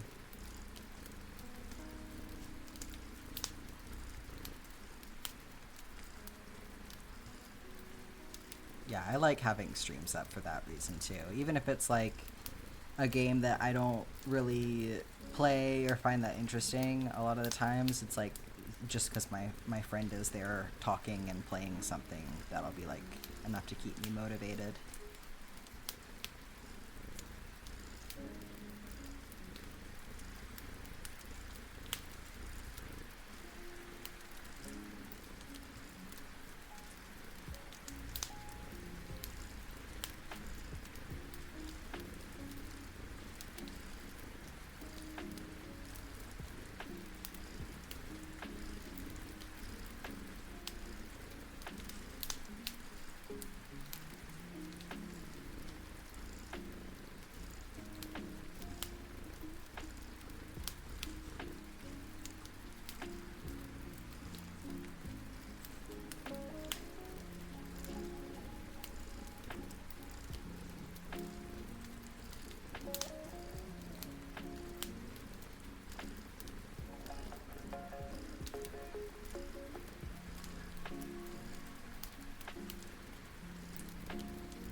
Thank goodness my order from 123 Stitch came in, because I apparently had miscounted, and I thought I had one more skein of the 505 left, and I did not in fact, so I was cutting it pretty close.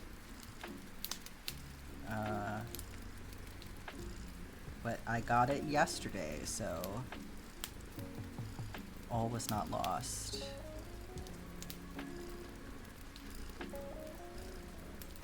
Also glad that I went ahead and ordered that, because I saw people talking about how it can be hard to get your hands on green and red embroidery floss through the holidays, and that's something I hadn't thought about before, but makes a lot of sense.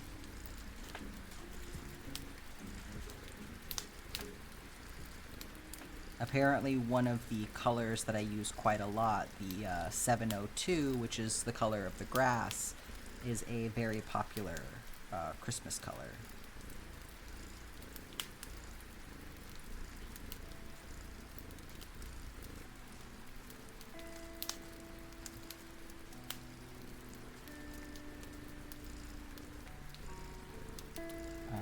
In fact, I got a whole cone of it this time. So this is a little sneak preview of what's going to be covered in the weekly update. It's like the weekly update for last week is like 90% of the way done. I just didn't have quite enough time to get it uploaded before stream, but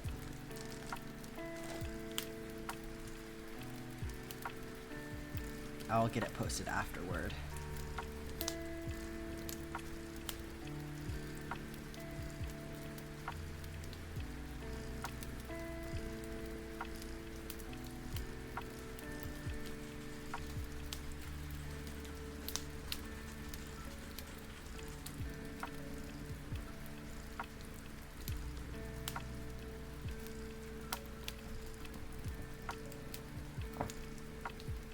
Do I think I'll go through the whole cone? I don't think so, but I think I'll use the majority of it. Like, at least half of it. But I may use more than I think, because there is more green in the second half of the map, more grass green specifically, I believe, than there is in the first half. But I think if I had gotten it earlier in the project, there is a chance I might have used the whole thing.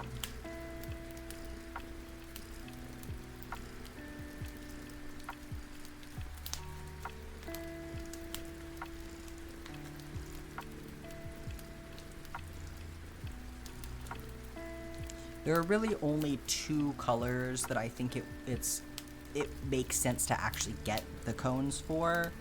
And one of them I've already used up as much as I'm going to use for the project, but that would have been the medium blue color for the ocean.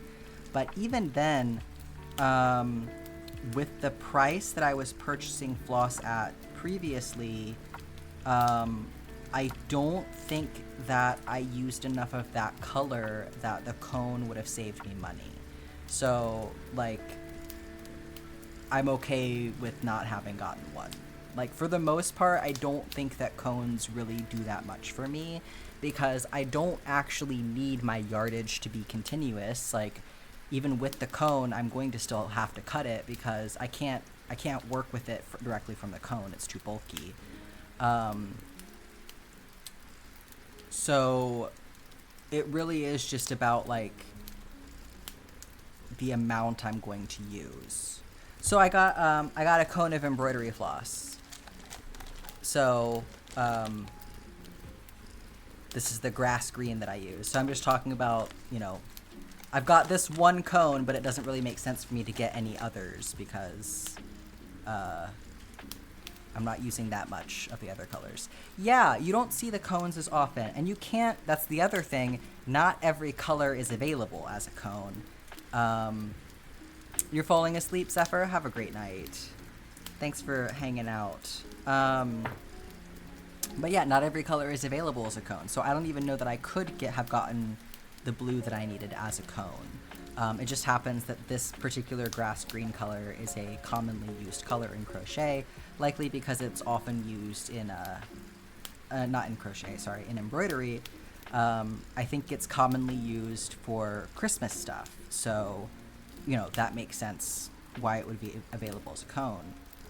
People who are like making a lot of Christmas things. So, but it doesn't generally make sense for me to get a lot of cones because I'm not necessarily going to be, you know, using that color again outside of the map project. Like, I probably will still be using a lot of these colors, but like, I'm not, you know, I don't have that much storage space in my apartment, so.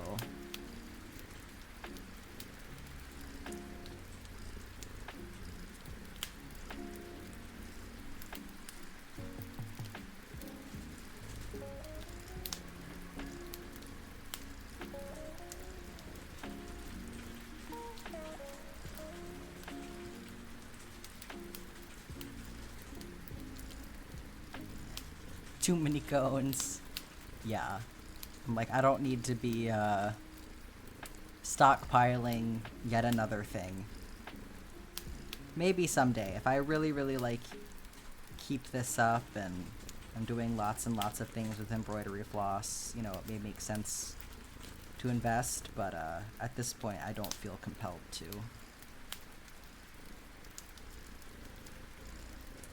Certainly not for the colors that are available to me, because the ones that are available are not really the ones that I've been using, so.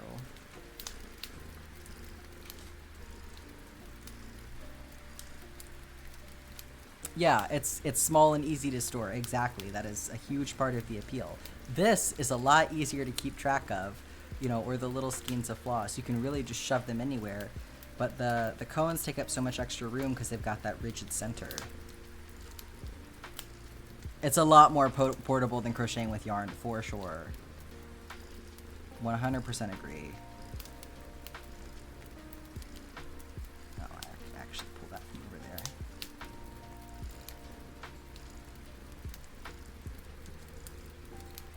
And I already have yarn taking up so much space. I don't have anywhere to put floss cones right now.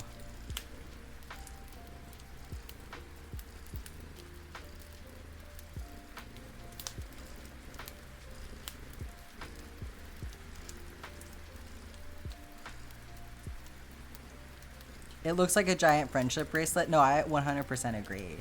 I kind of want to make some crochet bracelets because of this.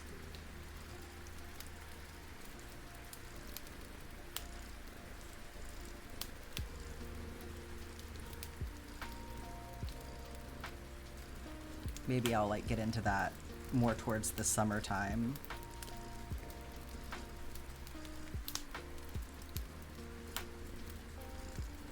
You've been looking for crochet bracelet patterns? I mean, if you do it like this, you really can just use those,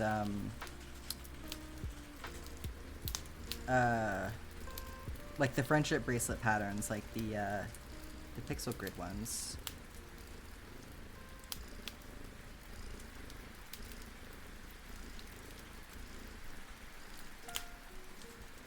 There's that one website. Yeah, the alphabet patterns.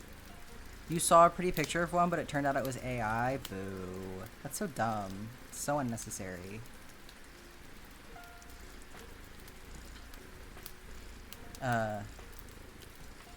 Yeah, I hate that. I was talking about it in the Discord, but I kind of want to make a series about, like, you know, calling out fake AI patterns and then pointing people in the direction of, like, patterns that actually exist and, like, the source material that AI is likely pulling from to have made that pattern, and encouraging people to go look at things that are already there, because it's important to remember that, like, you know, AI is not actually making this stuff up. It's not inventing anything. It's plagiarizing things that already exist. So, you know, you don't need to look at the AI pattern for a crochet pumpkin. I guarantee you I can find you a free crochet pumpkin. Like,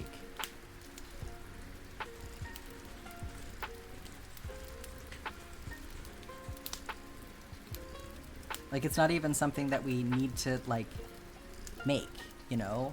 That's what bothers me. There's a lot of this idea of, like, oh, I'm going to take this AI stuff and I'm going to kind of reclaim it because I'm going to make that thing that AI made to prove that, like, people can still do it, right? But my feeling is, like, that muddies the waters even further, because we already know that AI is plagiarizing things. So I think it's important, instead of, like, trying to recreate what AI is doing, point out where AI is pulling that stuff in the first place and give credit to the people that the AI is ripping off. And if you're gonna then, now an ad break is happening, but then if you're gonna then be inspired by that material, you can be inspired by a real person who's actually doing it.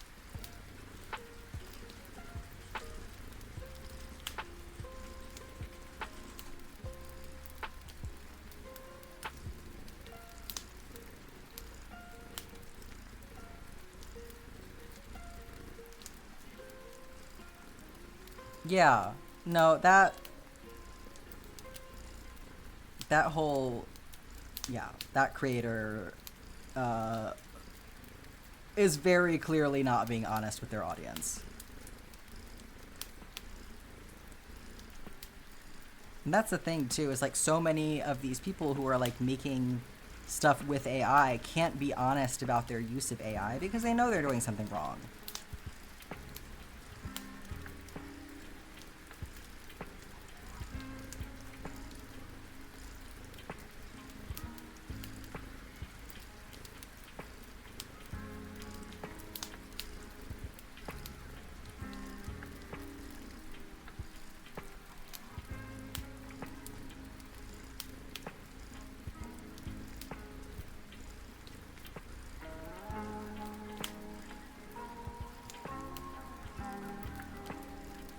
I'm sorry about your violin teacher, Alex. Just remember, you're learning violin for you. This is your skill that you are honing, and it's not on your violin teacher to, like, scold you or be disappointed with you or whatever. Like, if you want to waste your time, right? Not saying that you did, but, like,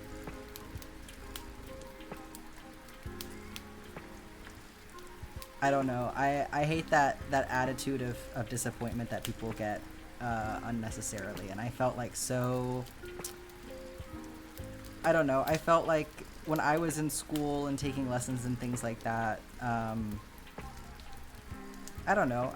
I so often felt like I was being shamed into learning things instead of being met where I was at, you know? You absolutely did. You had every opportunity to practice. I mean, that's your fucking choice, right?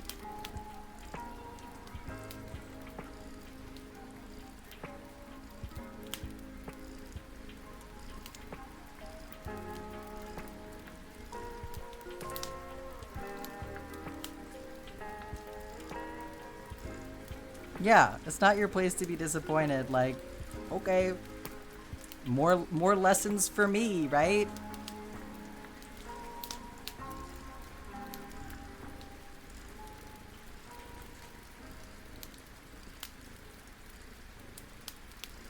I think that there is a lot of value in letting yourself decide when you want to work on something. You know, there's a lot of value in discipline as well, but like, I don't know. I think that I in my youth, I feel like I had an imbalance of like discipline versus like being pushed to work on things, and it just didn't work well for me.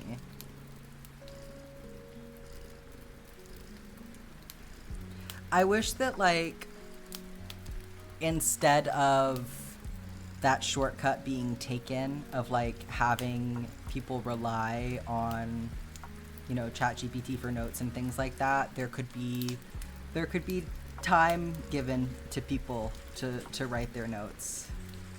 'Cause it's like, I understand so often in like corporate settings, the choice kind of gets taken out of your hands, unfortunately. Like, this is a decision that the businesses are making for you, but I just think the long-term impacts of it are not going to be worth it.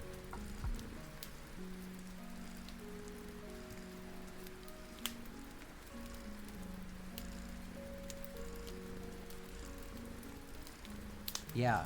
No, for real. It's really unhealthy. And like trying to justify it is like, well, now we have a way to make you do more by arguing that ChatGPT is making you do less. It's taking out work that is maybe more restful in a lot of ways. You know, it's like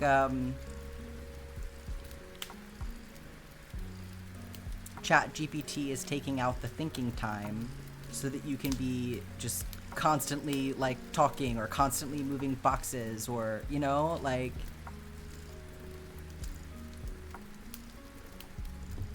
not that thinking doesn't also take energy, but like it's limiting the diversity in the work that you're doing, and I think that people don't really appreciate how negatively that can impact you. Like, you know, as humans, we really need that novelty.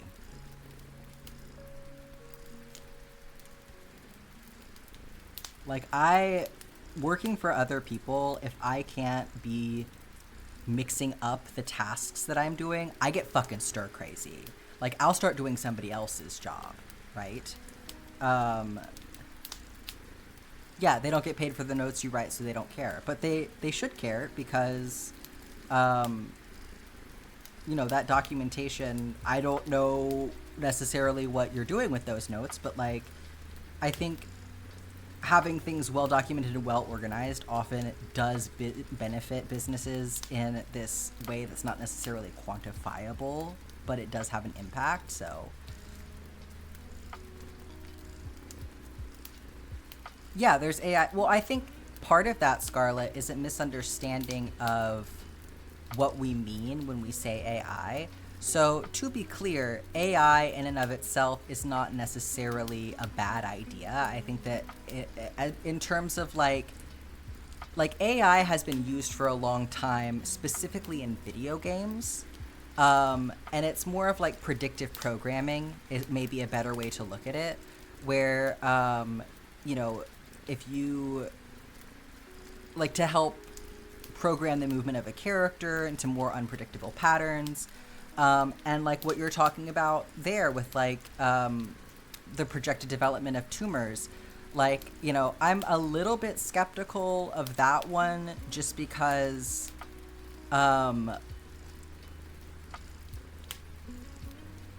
like that one specifically where they're looking at the tumor development to like determine if like cancer will develop, just because I don't know, things like that always make me nervous about like, are we being overzealous in our looking for things that aren't actually there yet.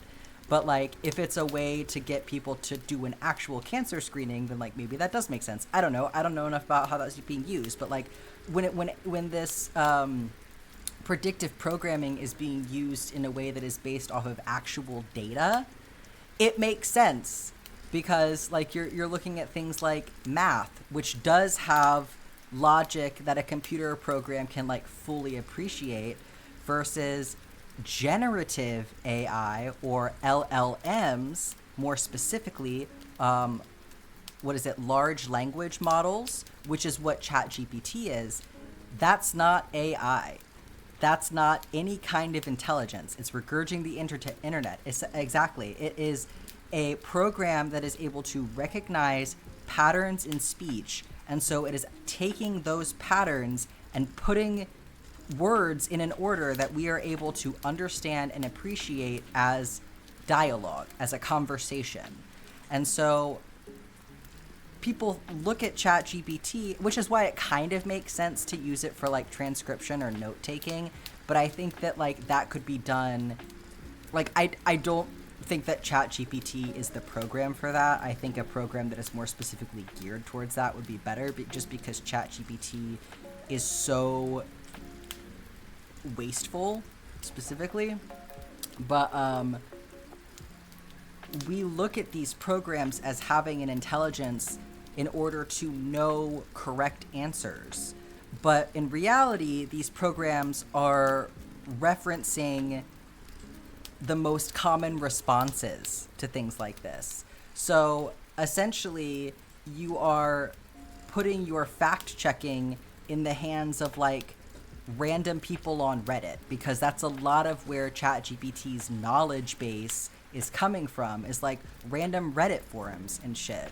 Like that's like asking me any random question about any topic. Like you're asking me about brain surgery, and instead of just being like, I don't know, I'm just making up something that sounds good because that's what I'm programmed to do, is like try and give you an answer of any kind, right?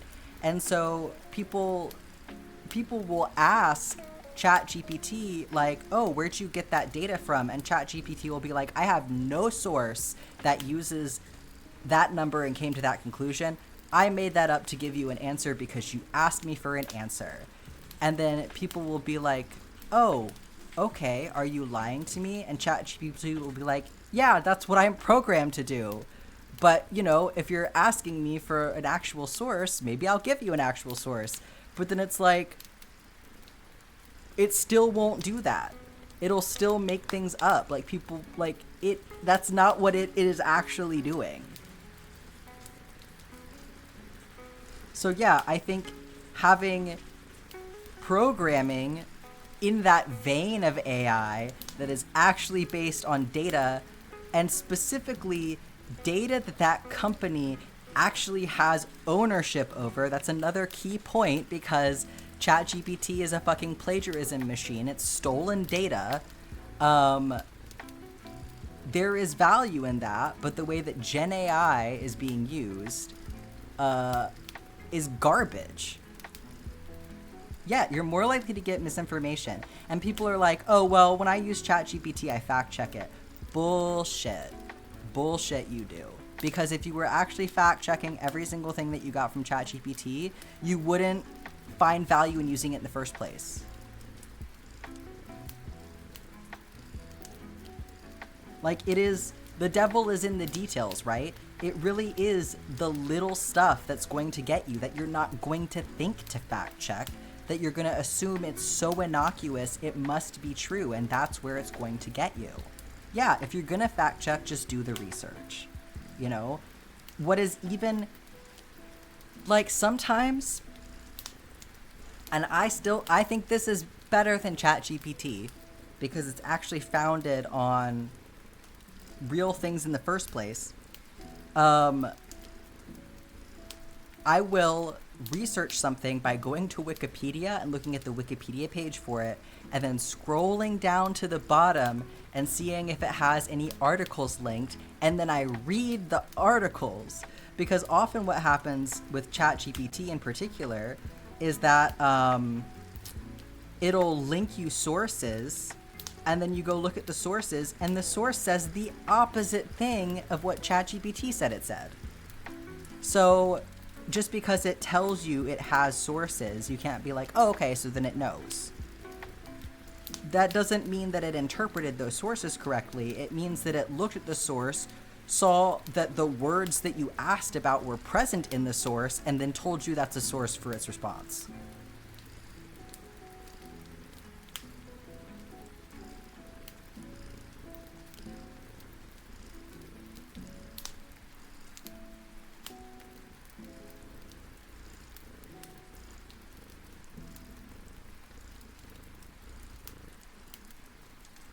I am the #1 AI hater. I'm very passionate about it.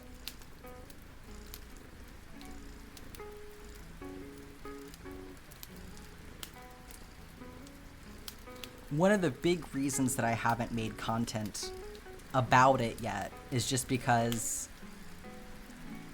I don't want my account to be something that the internet sees as like an account about AI, because I hate it. Yeah, it'll give you a link to nothing. Like the way that you have to, it'll take you more time to fact check it and have to undo the ideas that it's put in your head than if you just did it yourself in the first place. No, it is okay, Crojo. It's 100% on me for going off on a tangent about it. Like, no, you're doing your job, right? Somebody had to distract me.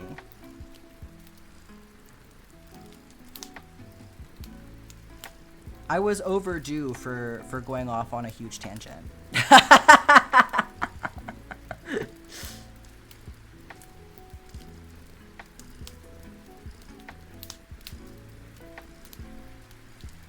Yeah, the Google AI overview is one of the single most poisonous additions to the internet, in my opinion, because it is taking the place of what was previously there, which is like it would give you like a glimpse of like the most related article. So sometimes, even though I specifically make a point of not reading the AI overviews because I hate them, I'll catch myself reading it anyway because I'll forget that it's not the thing that used to come up when you Googled something. And again, it's the little stuff that'll get you. You look up something very basic, like how many quarts are in a gallon or whatever, right?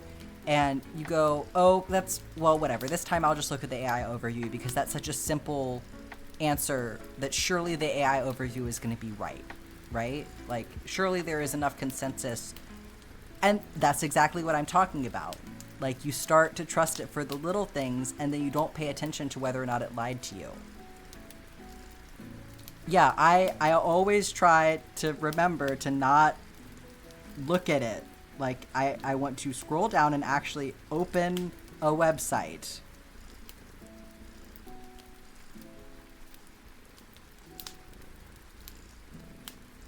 Add -AI. I've heard that doesn't work anymore, Alex.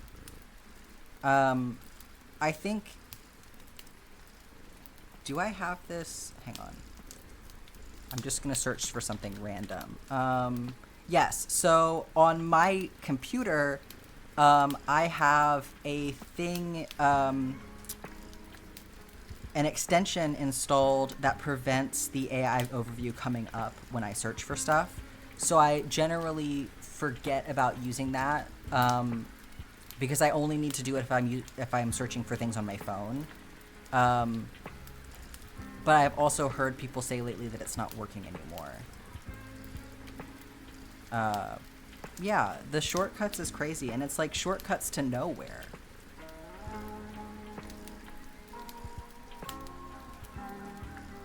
Like, I think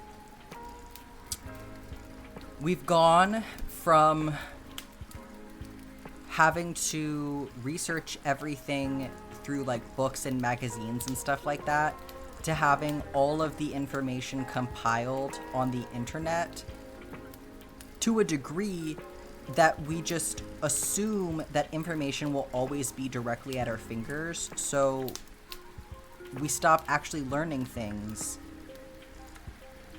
It's, you know, it's the exact same thing that happens when you only rely on a calculator to do your math, right?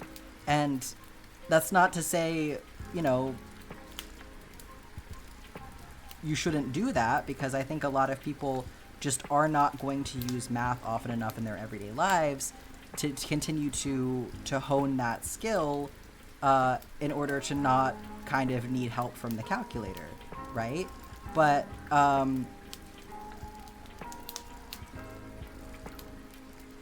we talk to each other all the time, right?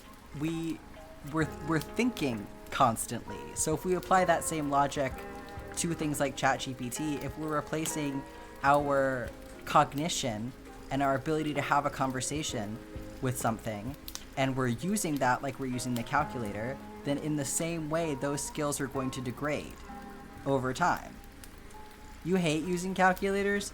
Keep up that energy, because let me tell you, it is going to be so much easier for you as someone who is still in school and still taking classes, like math classes, to keep up with that math skill than like me. I'm at this point in my life, I have not consistently done math in over a decade, and it is something that I feel so far away from, and I hate that for me. I'll be honest. You know, I was never like amazing at math, but I at least had a decent understanding of algebra. Like, algebra was a pretty good subject for me, and now I can't do like basic algebra. And it really is I don't know, it's kind of startling sometimes looking at how easy it is to lose things. You know, you really do have to, like, your brain's not just going to hold on to everything. It gets rid of junk over time that you're not using. So use it or lose it. If you don't need that calculator, don't start using that calculator.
Yeah, chaotic in a different way for sure. We found something to go off about, you know. I feel like we did our job for the day.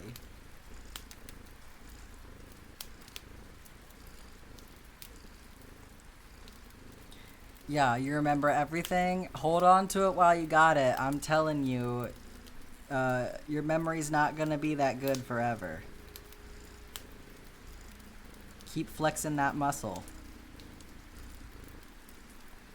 Because I was the same way. Things came to me very easy, and let me tell you, it won't last forever without you putting in the effort.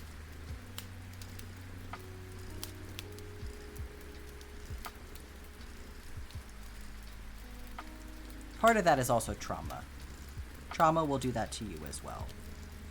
Trauma really, I had a really hard time with remembering things for a while after I got out of school, because it was just so, it was just such a bad experience for me at the end of the day. And I did a lot of dissociating. And so it took me years of practice to kind of get my memory back. It was something that I kind of had to work at. But even beyond that, I feel like it gets harder as you go.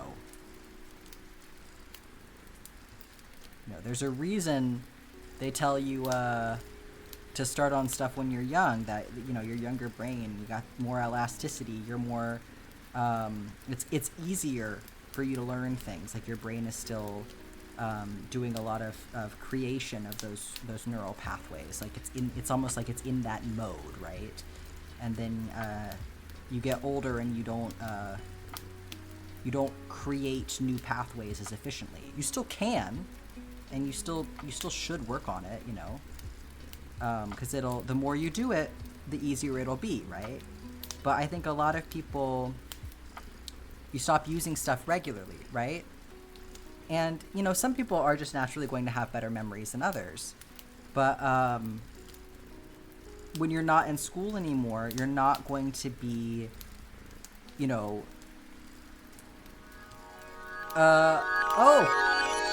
KP Fibers, thank you so much for the raid. We were just having a little discussion about memory and how it sure is hard to remember stuff when you get older. I hope that y'all are having a great day today. My name is Jack. I am a fiber artist specializing in crochet, and I am currently working on the Stardew Valley world map. And I am just finishing up a row here. Thank you for giving that shout out to KB Fibers. I appreciate that. Yes, we have worked our way out of spaghetti time. So I hope you're having a great day. What were y'all up to over there on stream? I hope you had a good stream. Were you making anything fun? I'm gonna comb this out and get it clipped up, and then I'll show y'all what the front looks like.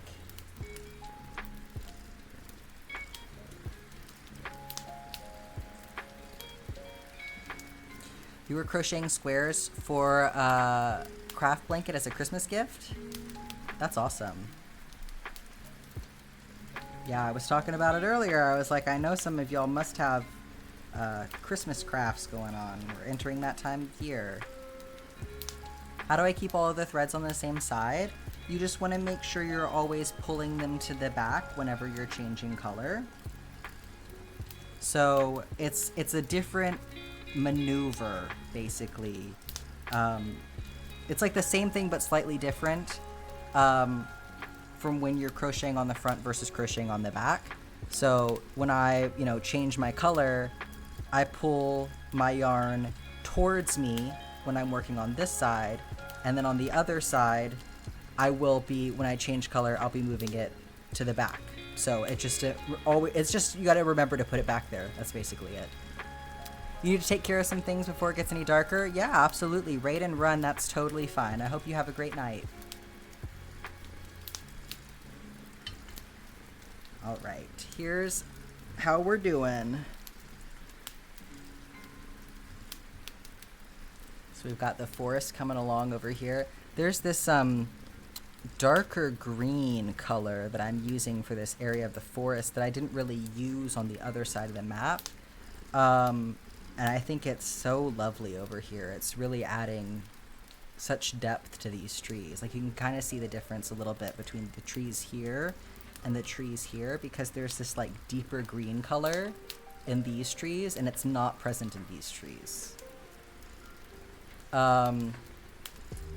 It's 5:30 and pitch black outside. Yeah, it's that time of year. Are we doing more than one row today? We are gonna switch over to Stardew Valley. Now that we've gotten this one finished up. We might do 2 rows tomorrow, we'll see. Because the next row is a repeat row, so it'll be exactly the same thing that we just did. But let me show y'all what it looks like all the way across here.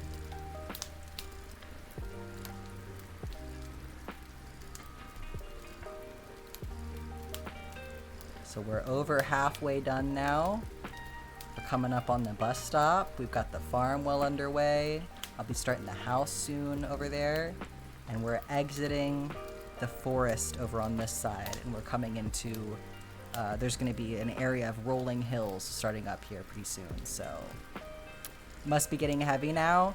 It's lighter than you'd think. That embroidery floss does not weigh very much. So last time I weighed it, it was under a pound still. But getting really close to a pound, but it's probably about a pound right now.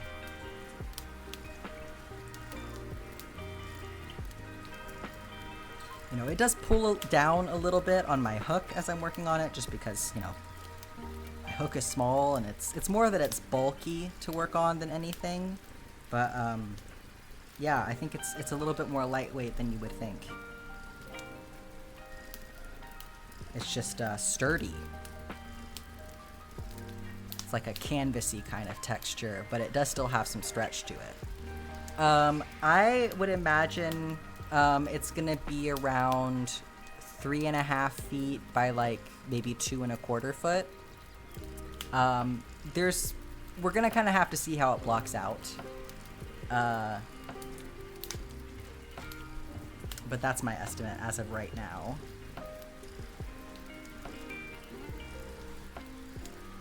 So I'm just gonna clean up a little bit, and then we will switch over to Stardew Valley.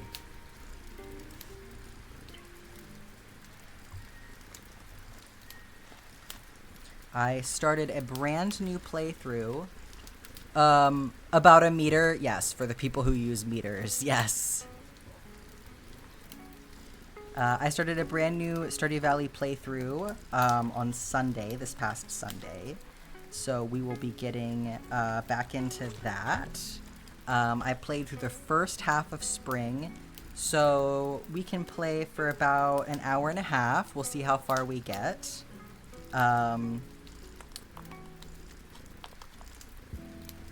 And get a little bit more established on the farm. You lost your floss again? Not that. How are you doing that? Where are you putting it? I really have to keep like my workspace very like dedicated to this project whenever I pull it out, because it is just, it's so easy for it to become overwhelming and for things to like get everywhere.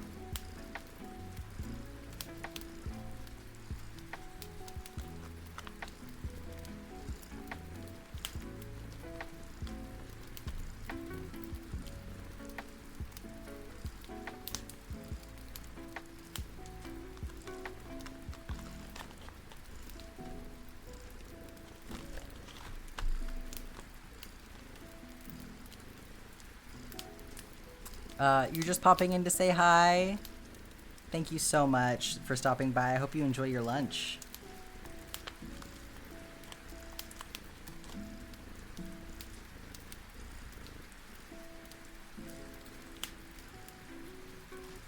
You're a professional floss loser.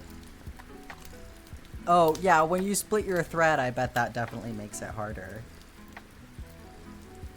I do relate to that, actually. Once it comes off the bobbin, it is very easily for it to go walkabout.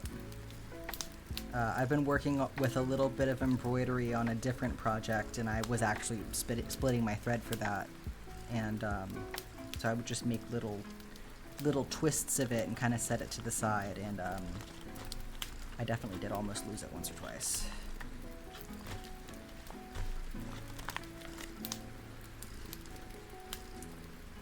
Ugh, so weird putting away laundry after the season changes. Are you putting things in new homes?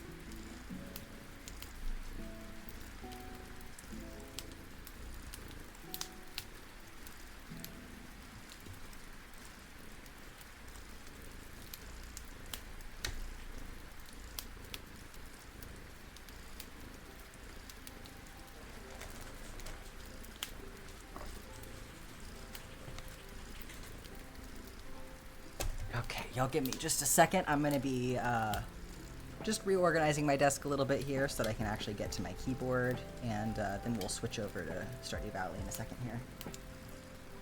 Uncovering summer clothes that will be dormant until next year. Yeah, when you're like, oh, I finally found that shirt that I wanted to wear. Well, that doesn't help me now.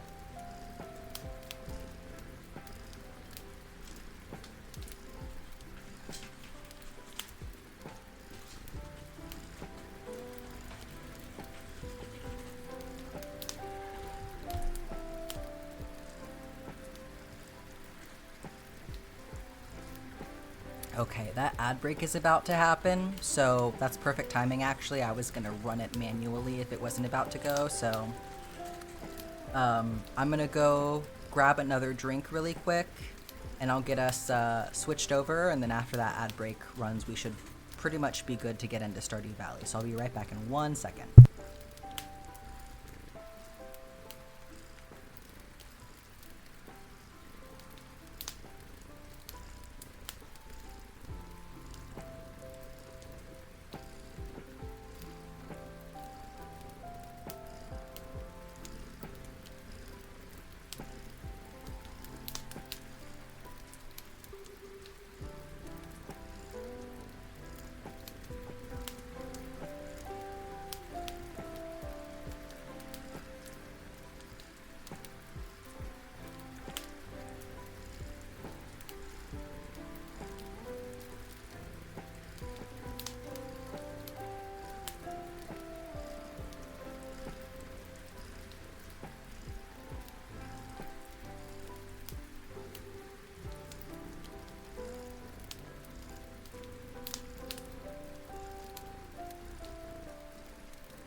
It's not gonna play music. Let me restart that. 1 second.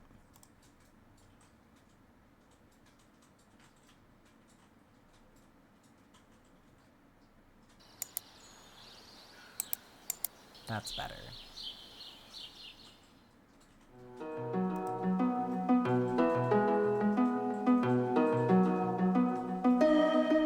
Okay, now the ad break is running, so we'll let that finish up and then we'll get into it.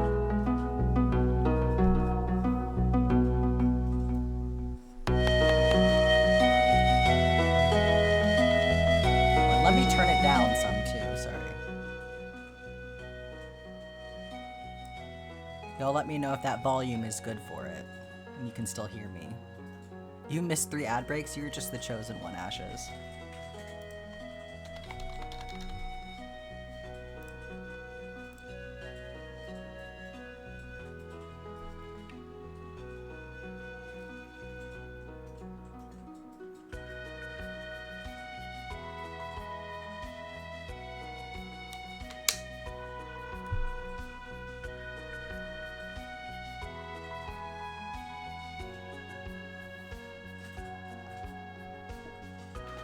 Hope I'm still getting my ad revenue. Don't worry about it. It's not that big of a deal.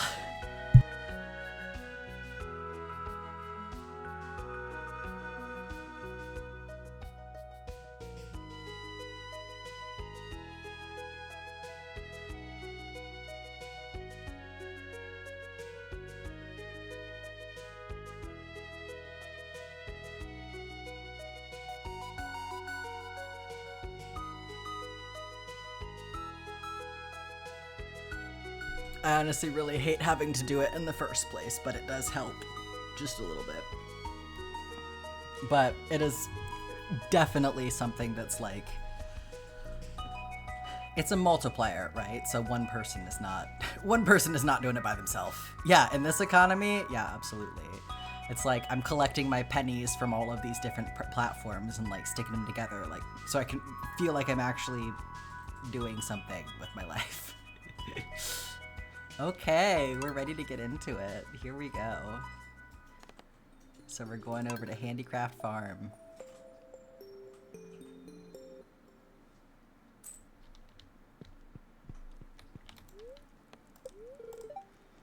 Okay. Yes! Rain tomorrow. That's what I like to see. Because our plot is pretty big at this point. Spirits are displeased today. Oh, let's go. It's salmonberry season. I know salmonberries get you like chump change, but I just really enjoy the action of collecting them. I just think it's really fun. So we'll kind of let them build up a little bit probably before we go get a bunch of them, but I need to make sure that I remember to do that. The pitiful single clink of cash as I load it in is your life in a nutshell. Yeah, the foraging XP is nice for sure, although I think chopping trees is like the best for foraging XP. Oh, let's go. We got a bunch of stuff that grew today. Granny Evelyn giving me gardening tips. Thank you, Granny. I'll go ahead and get these since I'm right here. Hello. I cannot wait to get...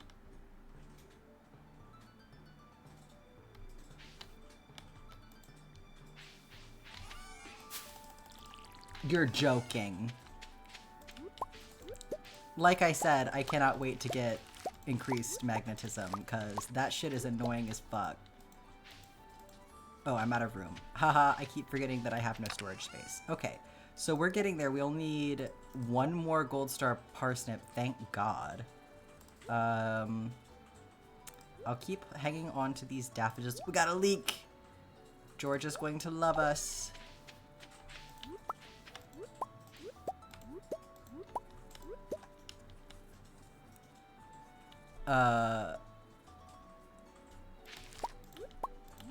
Yeah, using the rainy days to cheese the mines.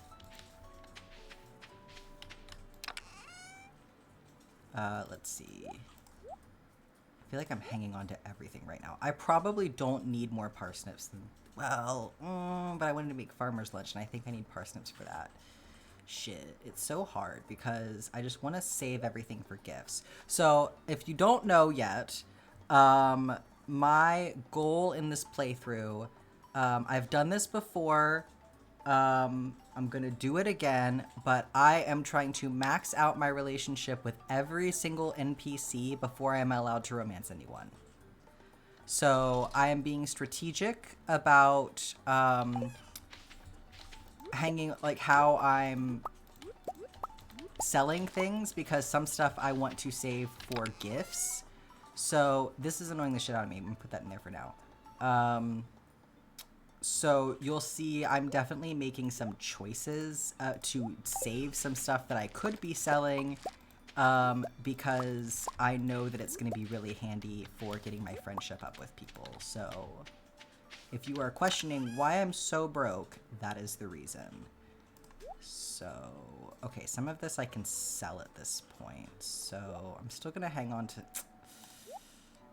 Well, anything that's gold star I'll definitely sell, because that doesn't make sense to use for recipes.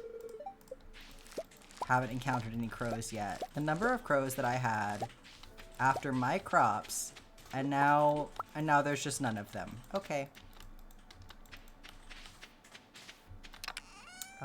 We did it. 5 parsnips, let's go. So I can bring those to the community center. Oh my god. Okay, let me sell this stuff now. This is pissing me off. Robert, it's pissing me off.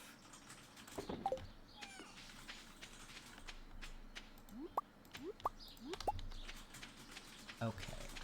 Hanging on to my leeks for George, though, and we even got a gold star leek, so I wonder if we'll be able to give that to him for his birthday. I'm saving my horseradish right now for Linus. So the tulips are for Granny Evelyn. I haven't started on friendship with her. I'm going to wait until I have gotten somebody else out of the way first, because her birthday is not until winter, so I kind of want to use that to my advantage if I can. The daffodils are for Jazz and Haley. The quartz is for Abigail. The horseradish is for Linus. The spring onions are for Harvey. The parsnips are for Pam. The copper bars are for Clint. I'm going to be using the kale later on to make stir fry for Leah. I'm hanging on to the cauliflower for now because I kind of want to save it for Marnie. This is for the community center. I might just eat this, but I could also use it for Sebastian later. And then the leeks are for George. So I'm making lots of notes right now. Speaking of, let me grab my list here. I'm focusing on friendship currently for Haley, Clint, Harvey, Pam, George, Jazz, Lewis, and Abigail. Even though I don't have anything to give to Lewis, I've already established a pretty good amount of friendship with him, and I don't really want to lose it. And in this game, if you don't continuously talk to people, your friendship with them will degrade. So I'm trying to prevent that from happening because I don't want to have to redo talking to Lewis. And then I'm talking to Clint early to get it out of the way.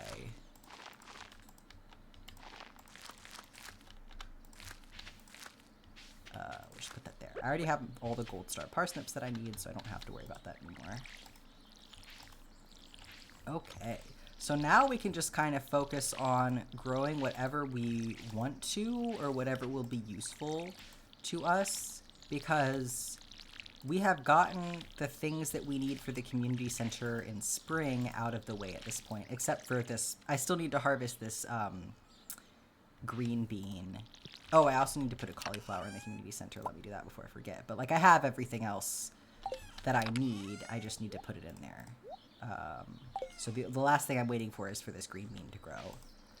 I love imagining that you whisper, "I know what you did to Lewis" every time you talk to him. I would love to make that man anxious. I hope he knows that years from now, when I've established myself in the valley and, you know, achieved perfection and all of that stuff, I'm coming for his fucking job. Oh, you've been running unopposed all of these years? Well, that's about to change, buddy.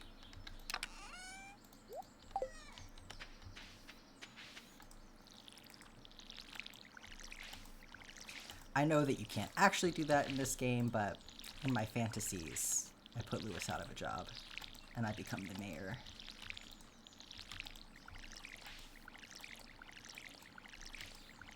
My mom is always telling me I should be a politician in real life, and I have absolutely no desire to do that, so I guess I'll just do it in Stardew Valley. Okay. So let's see here. What are we doing today? So I'm going to take that stuff to the community center. I can also give people gifts. Although I might focus on other things for right now because it's only Monday, so we have time. We don't have to rush too much. Oh, I'm also giving Linus stuff. That's right. He's not actually on my list. I need to put him on my list so that I can remember that I did start giving him presents.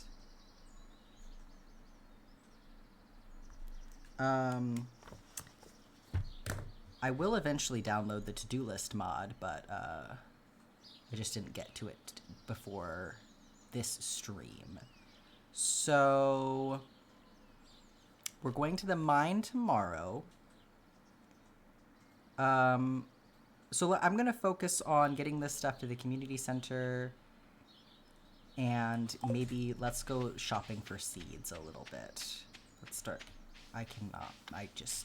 You piece of shit.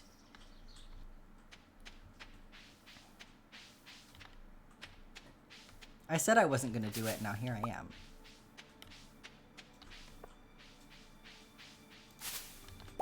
I was anticipating being, like, busier than this, I guess.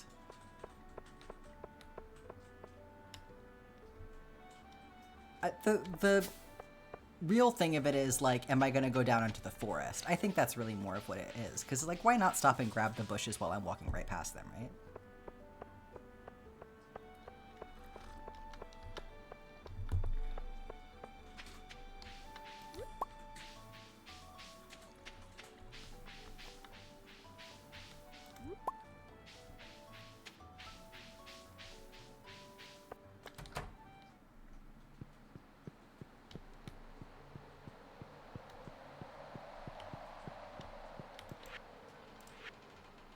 Okay, one step closer. We just need that green bean. And then... boom, got that out of the way. So definitely getting some more stuff into the museum early would be great. That way we can make sure we go ahead and get those melon seeds unlocked before summer gets here and plant that as early as possible. But I think with us going to the mine tomorrow, that will definitely help with that. So let's see here. Pierre wants a potato. I can do that. Damn it. That's gonna get me started with Pierre. So I think the next thing that makes a lot of sense to do is probably to plant cauliflower. And I don't have a ton of money for cauliflower, but it takes 12 days. So I should be harvesting this right at the end of the season, but this is the only crop of cauliflower I can plant at this point. So I'll focus on that for now. But I will make sure I get that planted right now. And I'll get Pierre his freaking potato.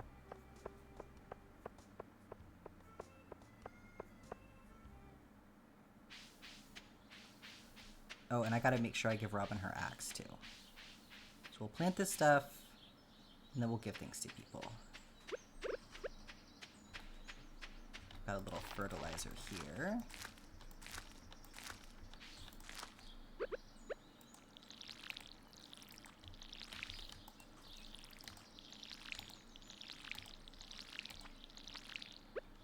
Okay.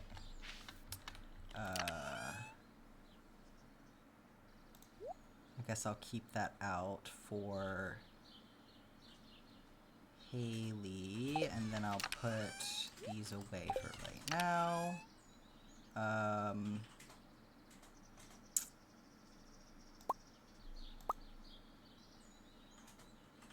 So I can't do everybody at once because I don't have a room in my inventory. So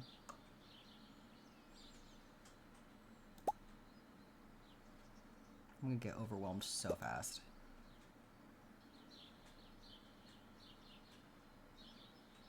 Who's gonna be... So I won't do Pam yet because I can do her and Clint tonight if all else fails, but Harvey is kind of a priority. And Abigail. Because they are not going to be available for as long. And Haley and Jazz. So I'll start with that. And a potato. And a potato. Okay.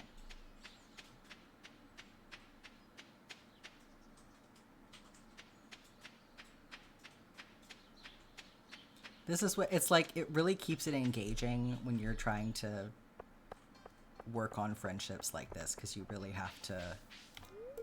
if you want to be efficient about it, you got to keep on top of it so that you don't have that relationship decay fucking you over.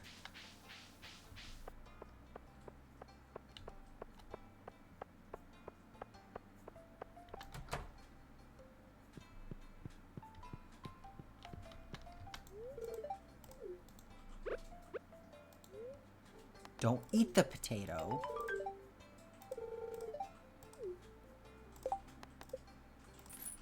Hell yeah. Okay.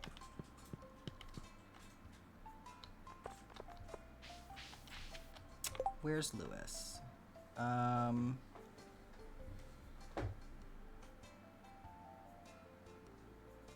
No, but for real, where is he? That's... Bro, where are you? Hello?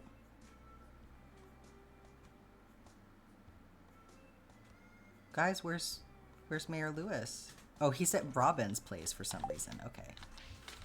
I was like... Did he die? Haley's down there, so I'll worry about her later. Jazz is over there. Abigail... So we'll go to Abigail on the way. And George is right here. Oh, cutscene time! I meant to look up what cutscenes I was gonna see, but I think we just got 2 Hearts with Harvey, so this is just became viable.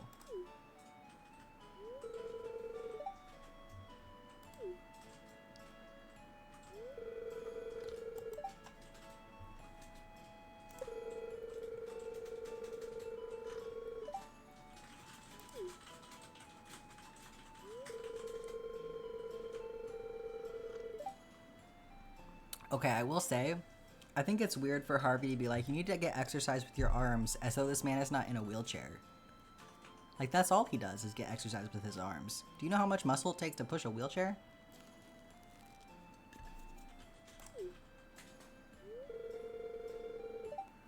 You did it, Scarlett. Hell yeah. I'll check it off for you tomorrow. How about that? I'll check it off before I delete it.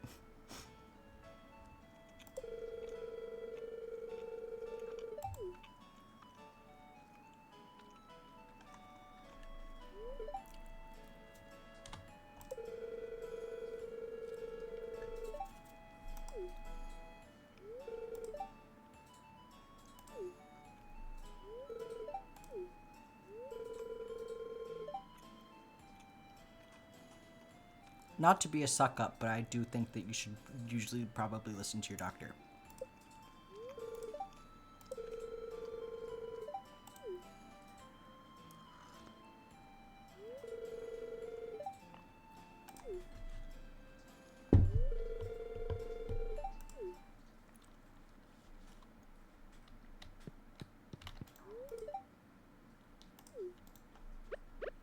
What about now? Now are you a talker?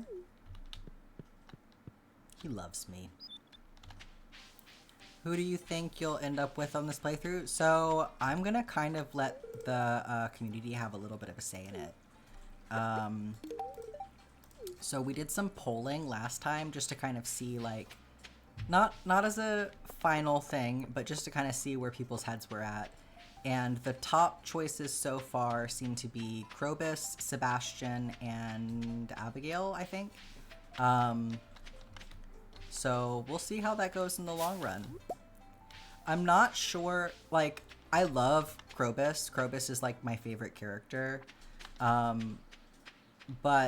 I will say, I'm not sure if Krobus is the move for this playthrough specifically, just because I know to get perfection you have to have children. And I've never done that before. So we may want to opt for somebody that we can, like, you know, actually have a baby with. That's the one thing. And then there are also a couple of characters where I'm like, no, I'm not going to romance them. But I also don't think the community is going to pick them out anyway, so. I may be doing perfection on this run. We'll see. You know, I don't promise that it will happen quickly, but I've never done it before, so. Time for box 5? No, Lewis, come back here. What is box 5? You lost your floss again, Ashes. It's been 5 minutes.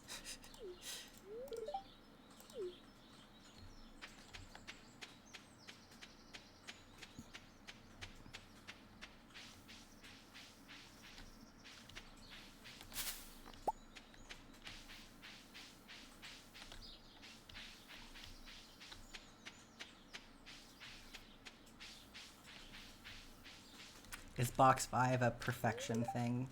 A Mr. Key thing?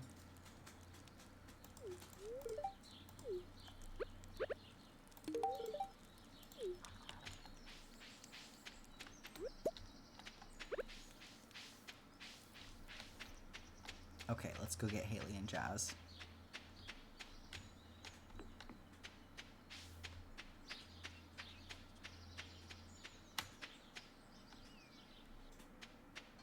Oh, box 5! I was like, what? It's just the way that you, the timing of when you said it, I thought we were referring to something that had to do with perfection. But yes, you're on a roll with those boxes.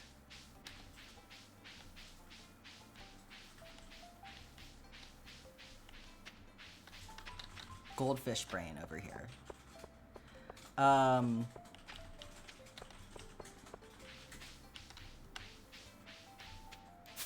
Yeah, I've never really properly done Ginger Island. I mean, I've never made it past... Fuck! Leo was there! It's fine. I don't have any friendship with her. I can't lose any, so... Leah, it was a misunderstanding. It's fine. I'll give her stir fry and then she'll learn to appreciate me. Oh, damn it. Haley's back at her house. Well, I'll get Jazz first.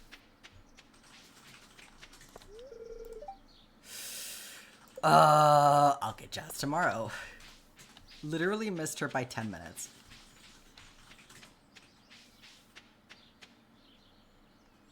Oh, let me get my money. Thank you.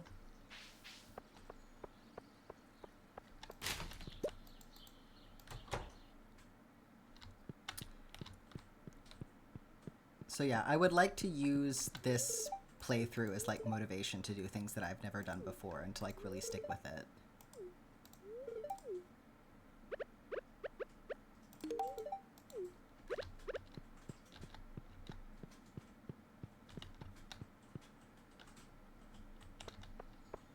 Let's go down to the beach for a minute and see if there's anything to forage there. And then we'll run home and grab things for Pam and for Clint.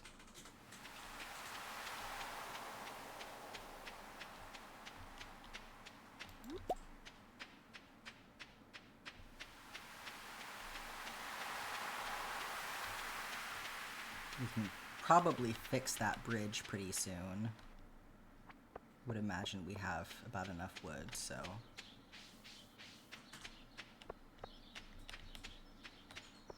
And then we'll do some more clearing of the farm this evening since I have plenty of energy left.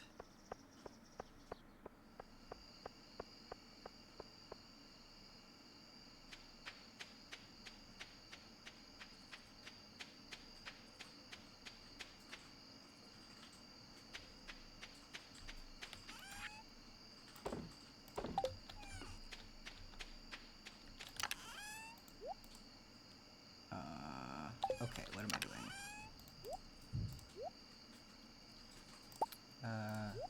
One of those and one of those. Then do I have any seeds or anything? No, not at this time. So I will make sure that I don't need to talk to anybody else today. Yeah,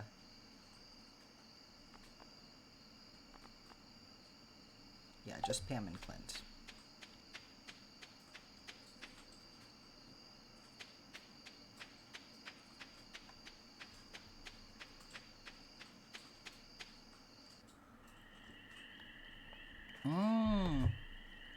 We got our Linus cutscene.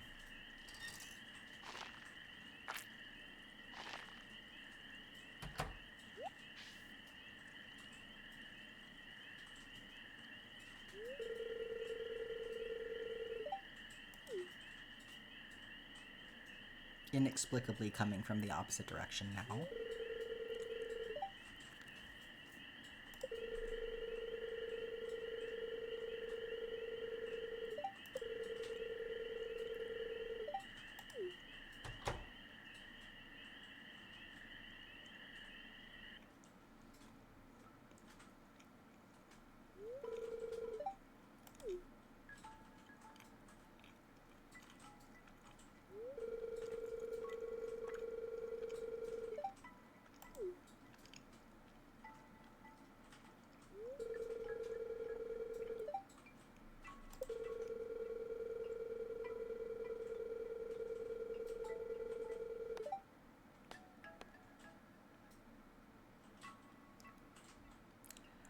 And this is true in real life as well. Food shouldn't go to waste.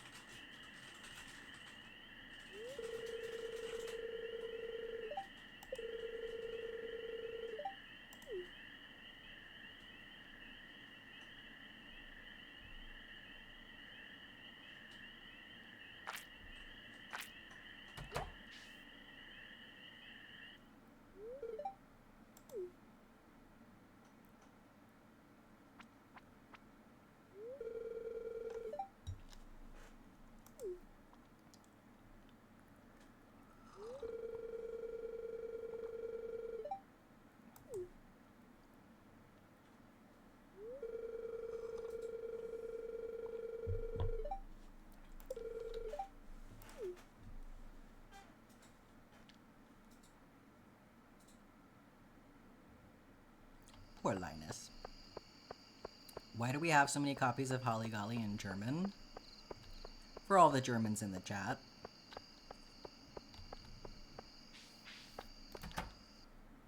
It's funny, we have so many people from Germany in here.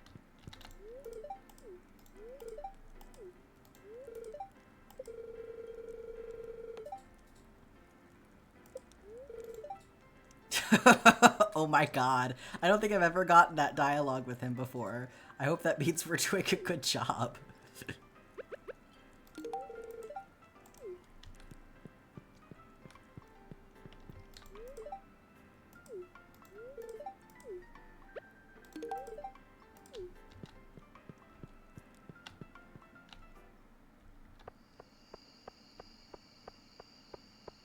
Okay, let's run home and clean up a little bit and then head to bed and get ready for our day in the mine tomorrow.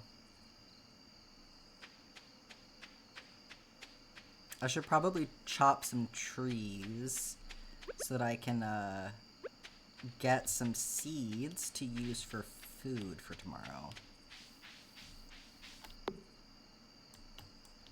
Yeah, go this way, please. Thank you.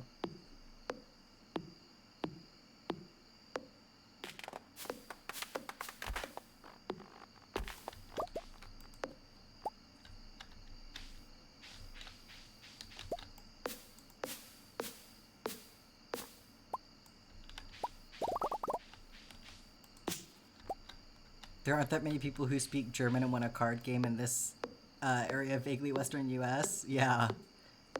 They're a little bit confused about their audience, I guess.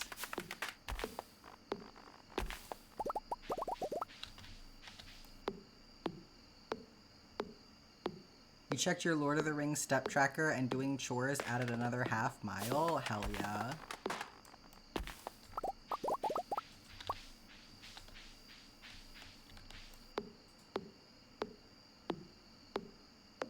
Gotta gamify your chores. Why am I not getting any seeds from this?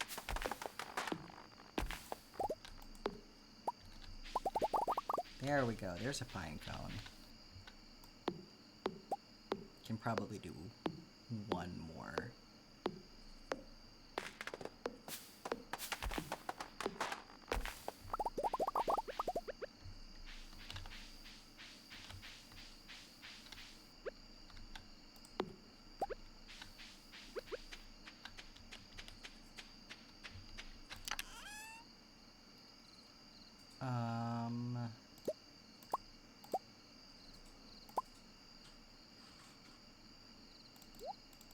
Okay, I can make 3. And I should have plenty of wood to repair that bridge, so that's nice. Okay. Run to bed.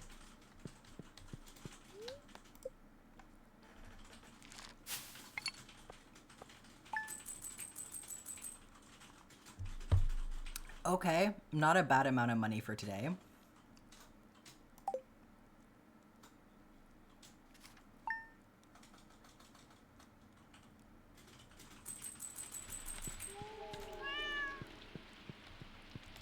Truly, Ashes, how are you doing this? Clear and sunny tomorrow. Spirits are very happy today. That's what we like to hear for a day in the mine.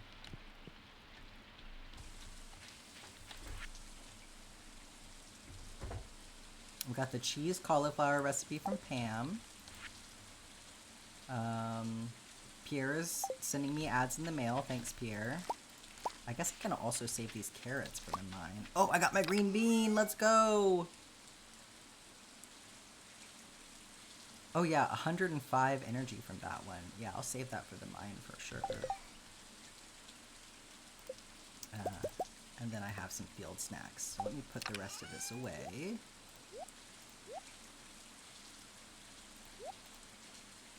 I want my sword. Okay, and then I'll go grab eggs, and then I'll be on my way. Feeding carrots to your horse gives it a speed boost for the day? That's so cute. I'll have to keep that in mind for when we get the horse. Because I definitely did not know that. Anybody writing a book this month? I haven't done that in so long.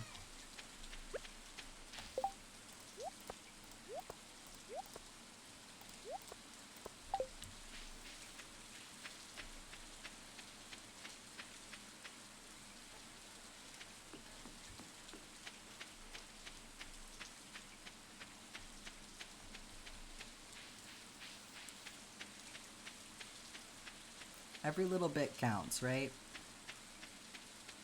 Like, Nano is really great for motivation, but even if you only write a little bit this month, well, it's not Nano anymore, it's, what is it, Novel November, because NaNoWriMo is doing some sketchy shit, I guess. I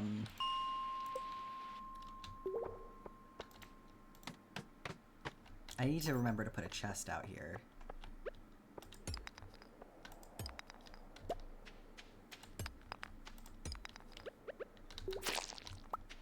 Okay, and if we can slay 10 slimes today, that would also be excellent. Don't come at me from 2 different directions. I hate that. Okay.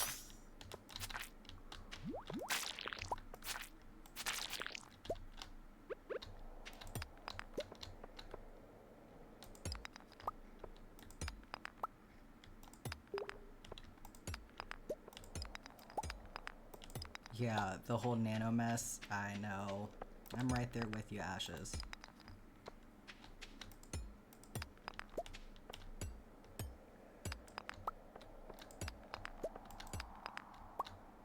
Okay, let me get these slimes really quick.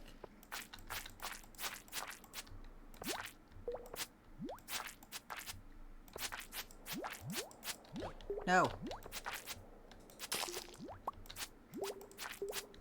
Hopefully we'll be able to find an earth crystal today. That would be great. Or 2. That would be even better. I'd love to make a mayonnaise machine. And also have one to donate to the museum.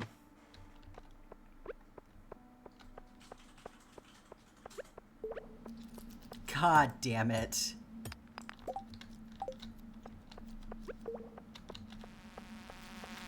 These things are my least favorite monster. Like, they're not even that strong, I just hate them because they make a terrible noise and they just fly all over the place.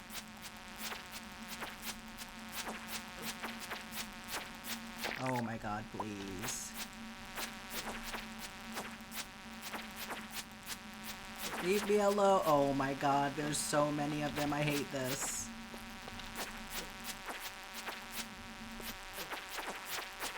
Stop!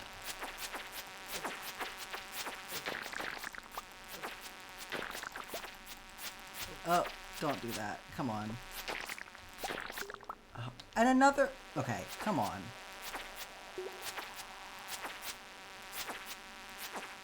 It's really rude when they come at you from all different directions like that. Jesus. Okay. Do I have the bug steak recipe yet? I do not. That's fine. 47 health versus 20. Yeah, I'll eat the carrot.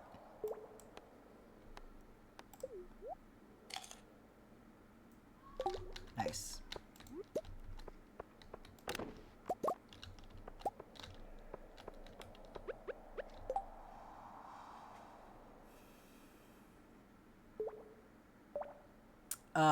Yeah, I know I could have just run for the ladder, but at least I get the credit for killing them.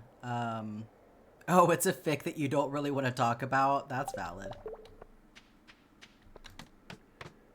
Yeah, sometimes fandom is not for sharing. I appreciate that for sure. Ooh, let's see. I want this hardwood. I don't care about the slime right now.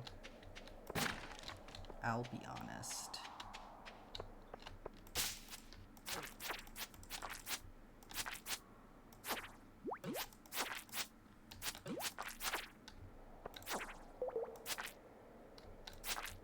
Get back here.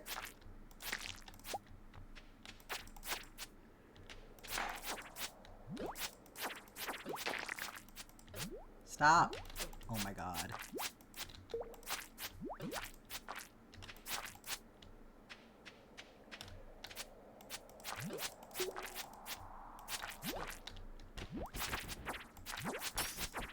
Damn, this mine is fucking me up today.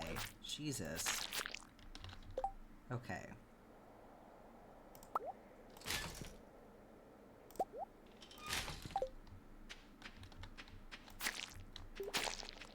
Hey, there's the ladder.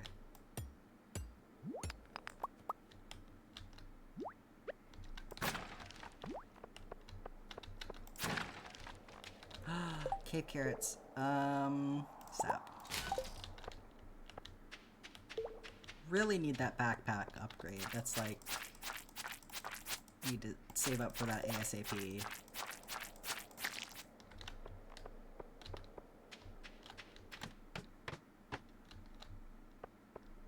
Okay, I should be getting close to 10 slimes.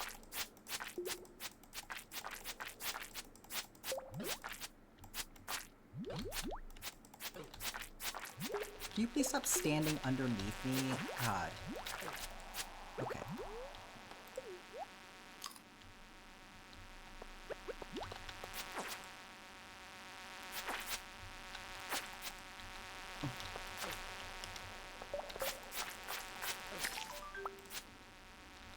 Okay, there we go. I think I got the slime slayer. Yes. Okay. Now I can focus on mining.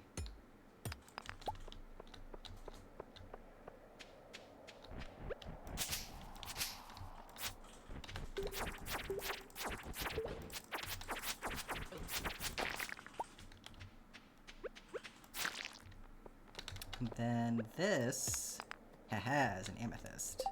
But I don't have room for it. Okay, here we go.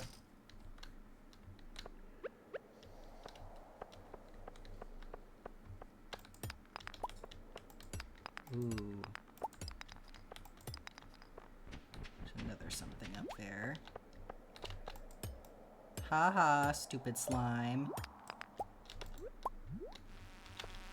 Oh my god, please.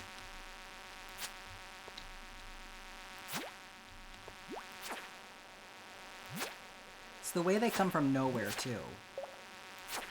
There's the random spawn in. I hate it so much. Ah!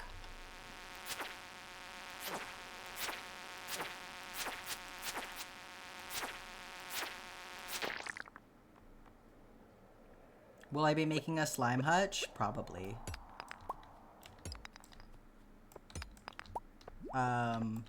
I guess we'll see. I don't really remember what you use slime for, so... If it makes sense to... Oh, I hate the fucking grubs. If it makes sense to make a slime hutch, I will definitely do that.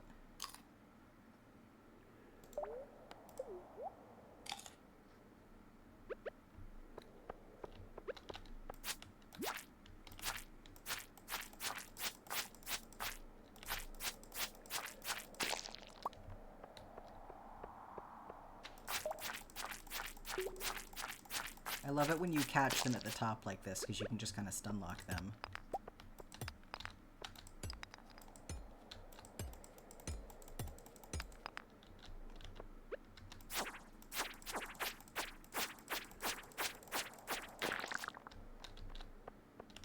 Oh, cherry bomb.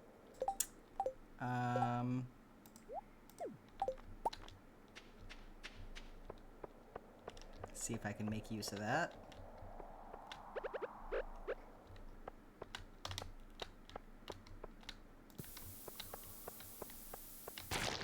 Nice.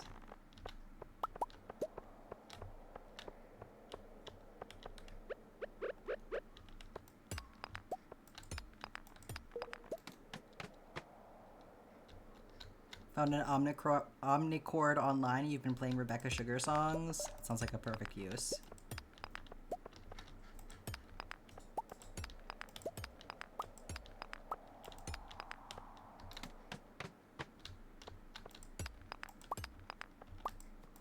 Oh my god. Help.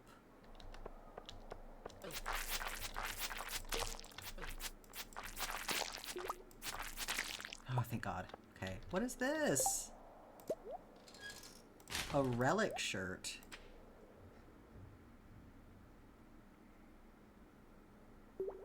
Okay, I guess we'll wear that for a little bit. It's so bright.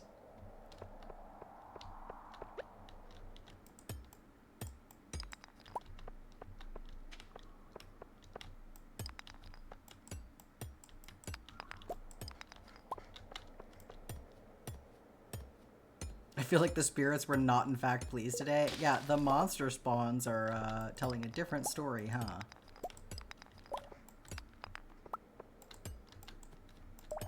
I guess it depends on how you're looking at it. I know some days you're gonna, like, want a lot of monster spawns, so...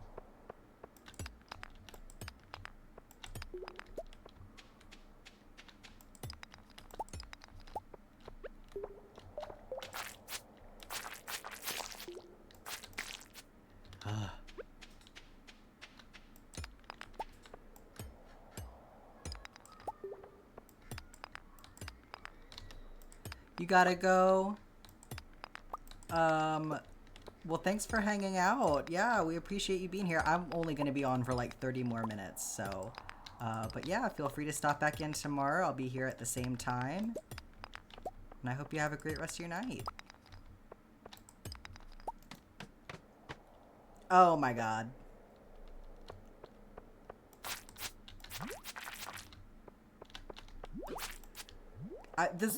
This day is cursed. Please. I only have a toothpick. Oh. I don't think I have time for this. We'll see.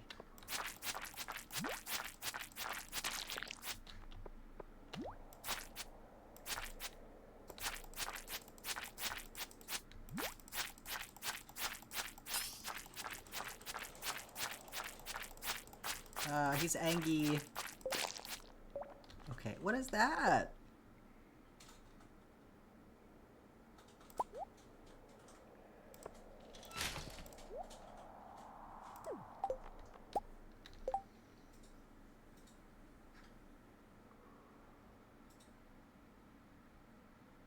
One to 3 damage versus 2 to 5 damage.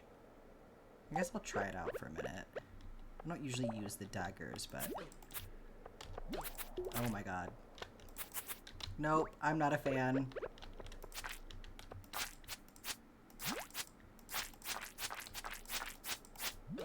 Yeah, I don't have time. Time to go to Stardew, but yeah, I think this is time to leave.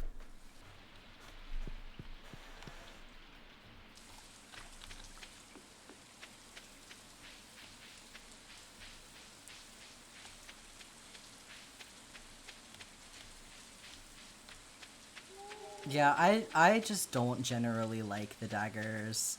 I prefer, I really like the mallet. I like having a little bit more distance just because I feel like the hitboxes in this game and the way that enemies move, I feel like I'm often better served by kind of keeping things at arm's length.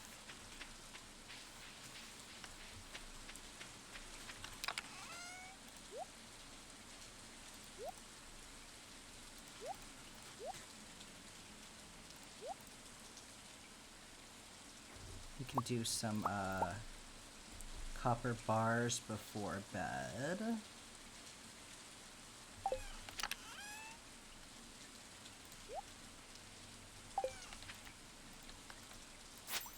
That's not how you do that.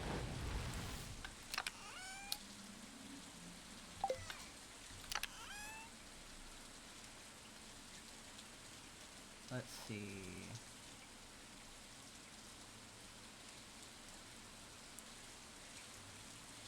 And then tomorrow, I guess I can go get those geodes broken open. It's criminal that you can't wear actual armor down there, for real.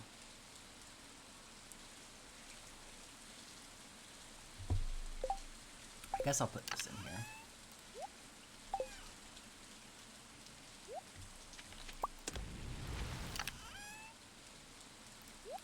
Put my, put that stuff away, get this out for tomorrow.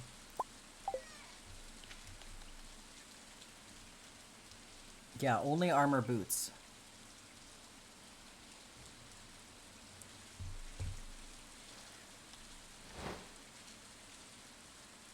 We'll do one more and then we'll head to bed.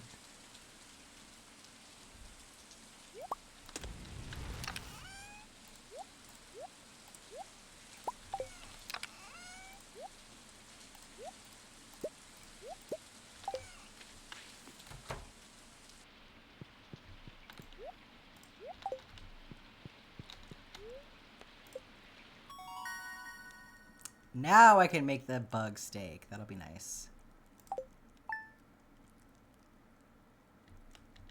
Still haven't found an earth crystal, which is a bummer, but... Sunny tomorrow. Allegedly, the spirits are happy again. Cookies from Mom. Score.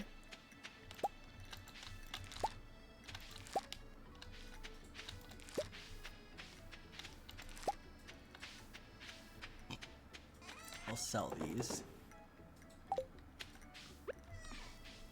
Pet my kitty. Okay. Don't do it to me this time, please. Thank God.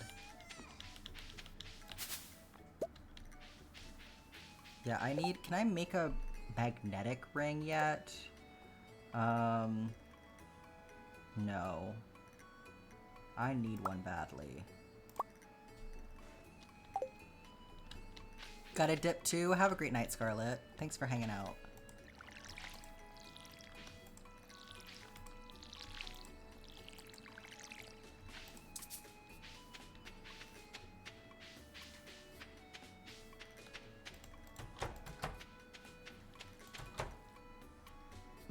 Look at them sitting on their eggs.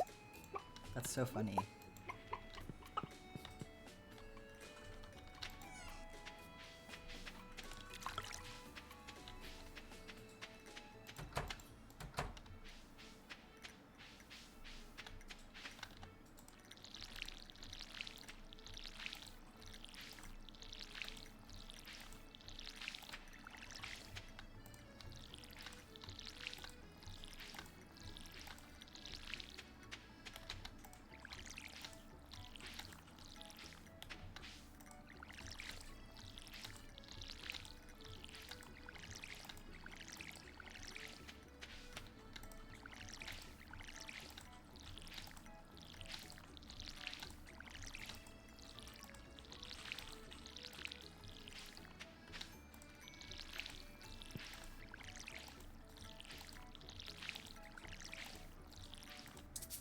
So close.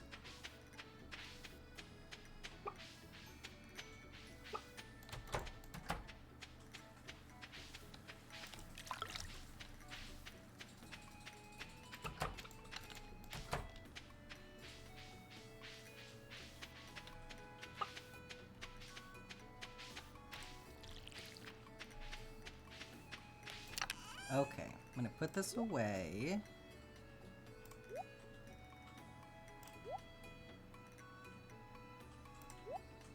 I'm running out of room in here. I need that mayonnaise machine. Gotta go start dinner. Have a great night, Ashes.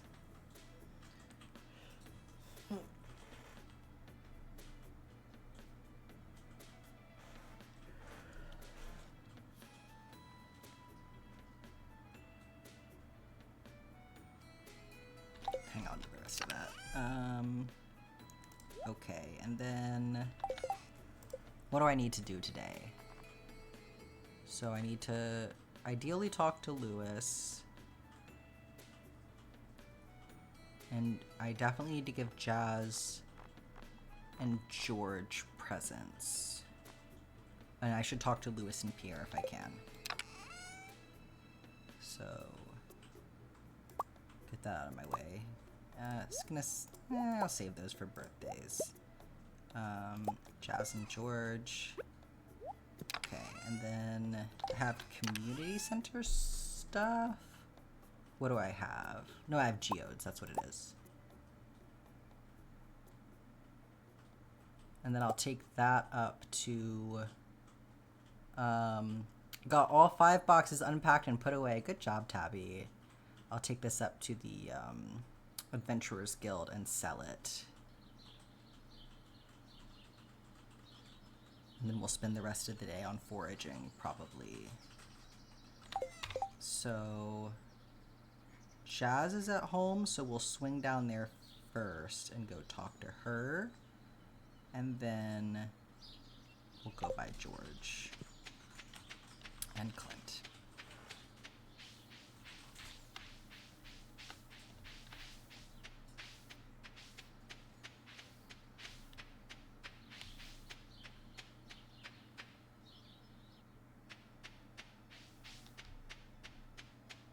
Definitely some foraging to do in the forest here. Oh, you better not be in your room still. Or did you leave and I missed it? I think you left. Oh, you're in town now. Okay. You're gonna go meet up with Penny and go to the library.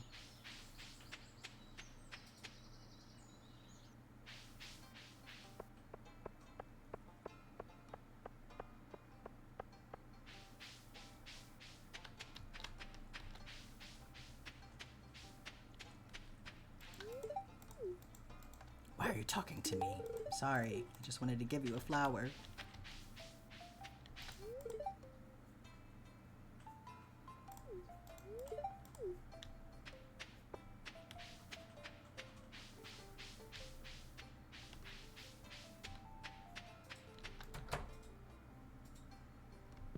Can you even talk to Pierre on Wednesdays?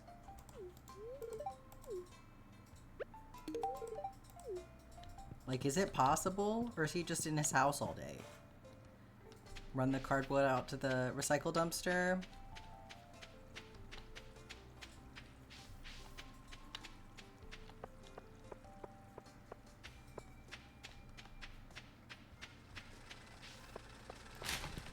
Ooh, copper.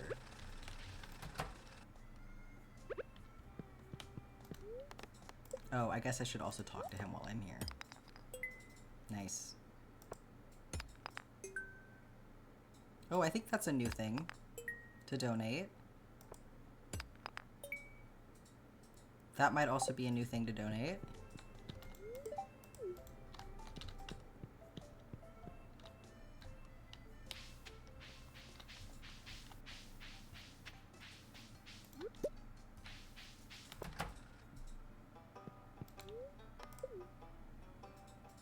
Oh no, I do already have that one, but we'll do this one.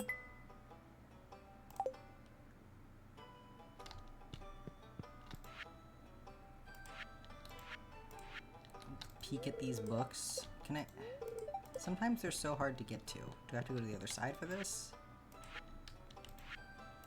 How? Please. Okay.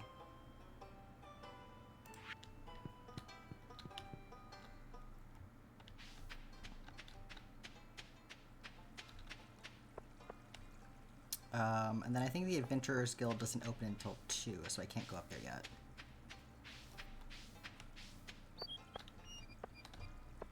I'll poke my head down here.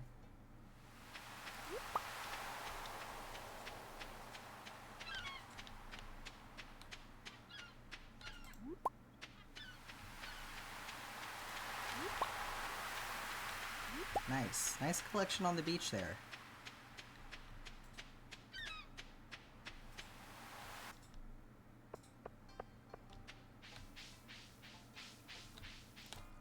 Could actually go ahead and run up to the community center and put these things into a baguette. I'll be back for you.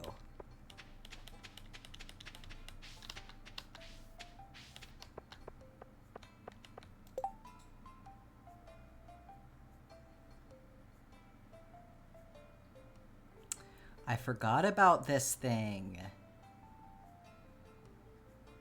Well, okay, maybe we can fish for some carp. I think that that's not impossible. Because I would like a ticket.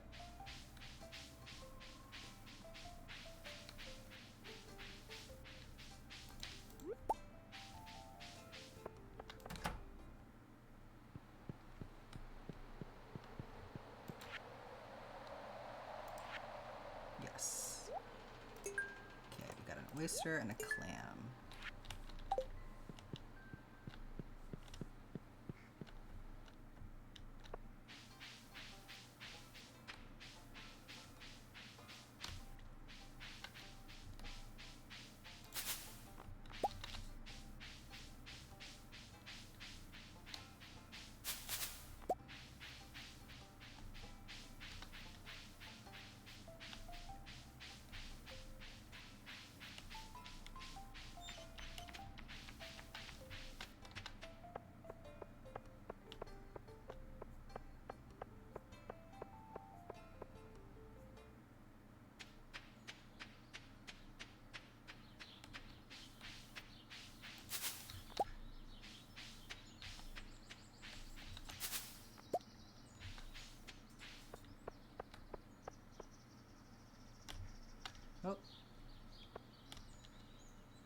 And then we'll loop around and head back up to the mountain and run to the Adventurers Guild really quick.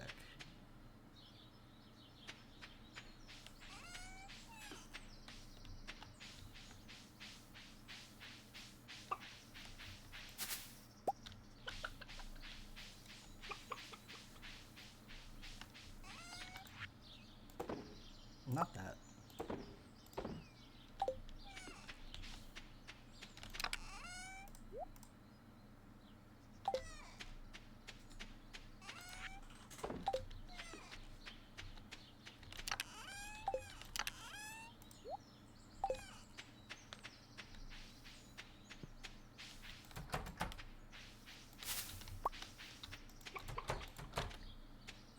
Dang, when I get my hands on the coffee beans, I'm just gonna make it to drink it.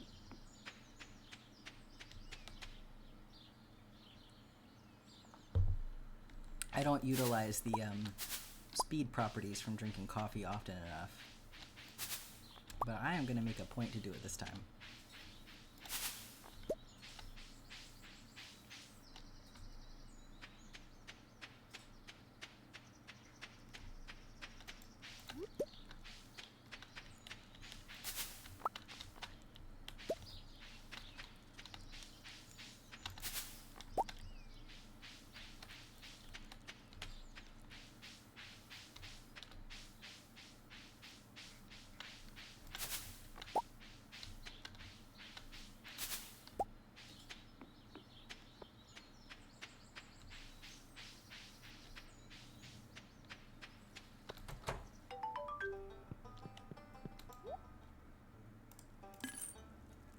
Very nice. Okay. Let's see if there's anything we want to buy. I love that the femur is a sword. I don't think it's really worth it to invest in these things right now, because I know we're going to be getting new stuff pretty soon.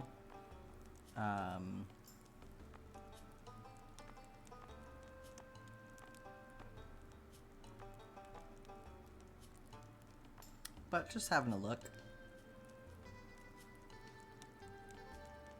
It's actually not that bad of a price. Versus 2 to 5 damage. I'm saving up for a backpack.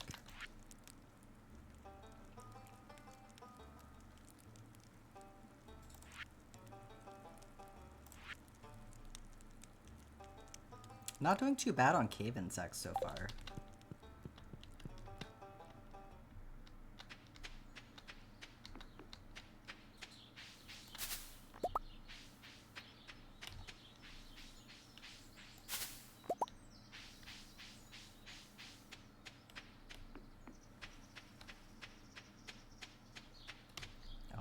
All the way out there.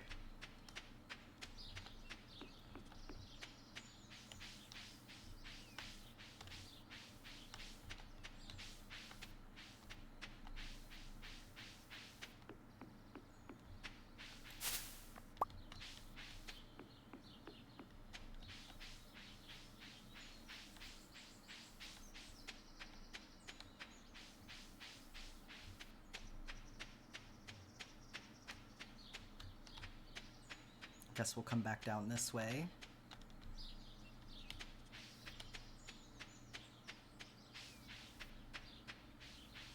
Do another check on this side of the map to see if I missed any bushes over here. And then, oh, I forgot there's that carp quest. Don't know that I really have enough time to do that today. But maybe I'll go ahead and get my fishing rod out tonight, and then I can do that tomorrow, potentially.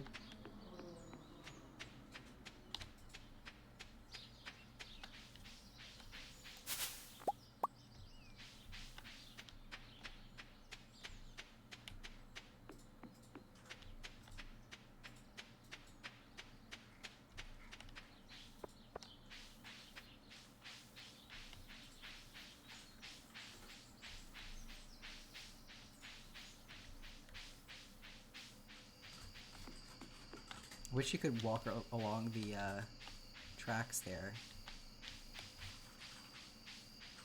That's right, I do need the upgraded axe for this. And the pickaxe.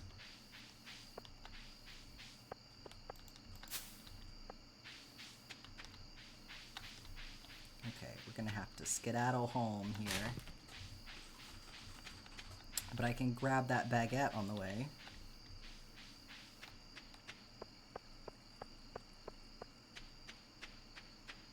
You put out the new box to put flattened boxes in, but only after you forgot and flattened it.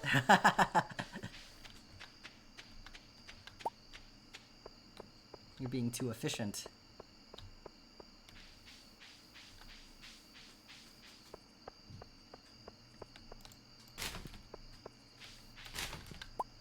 Joja Cola, let's go.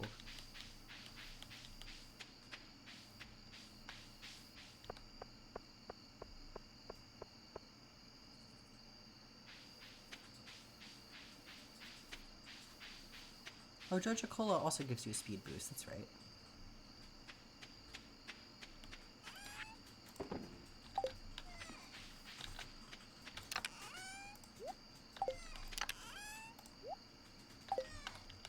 I can hang on to that for Sam, because I know Sam likes that. Okay, we'll call it a day.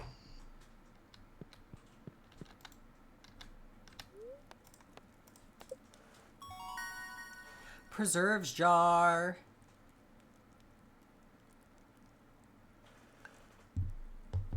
Man, I feel like I'm leveling up and I can't even use the things that I'm getting because I haven't gotten the things that I need to use them yet. And the tapper already too? Let's go.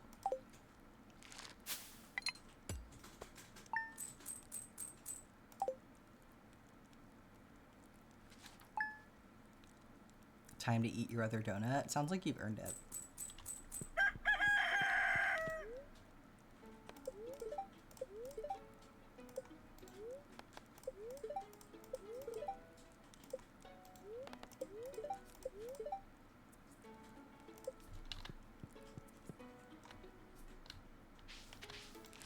Yay, cauliflower.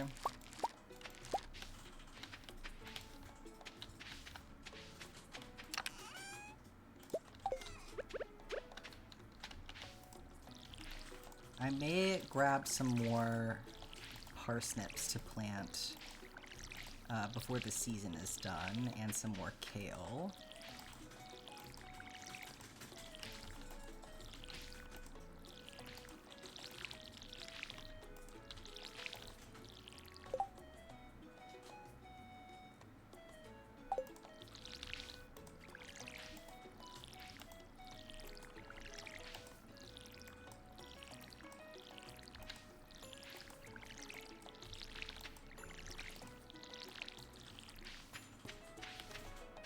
But alternatively, backpack.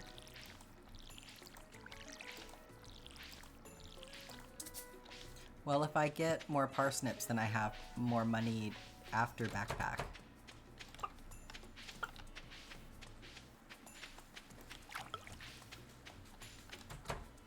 Gosh, once I get that mayonnaise machine, I'm gonna be unstoppable. I have so many eggs.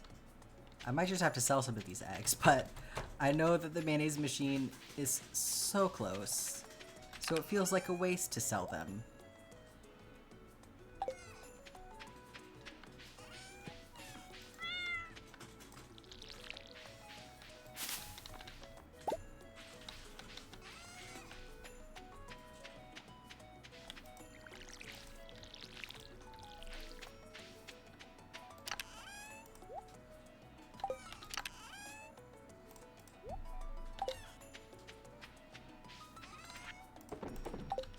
I'll get some more parsnips.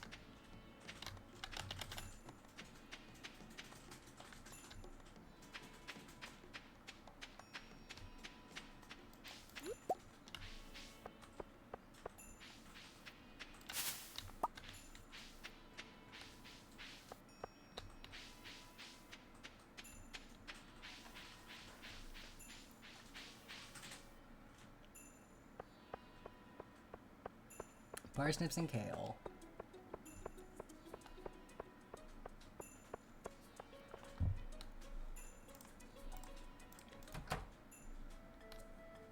Oh, hey.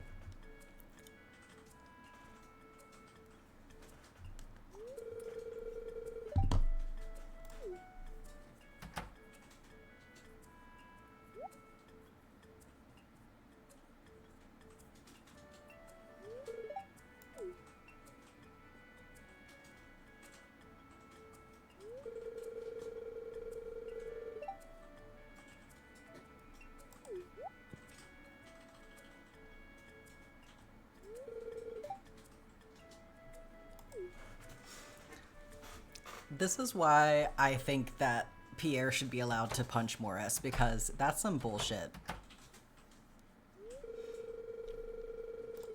You can't just come into somebody else's business and do that.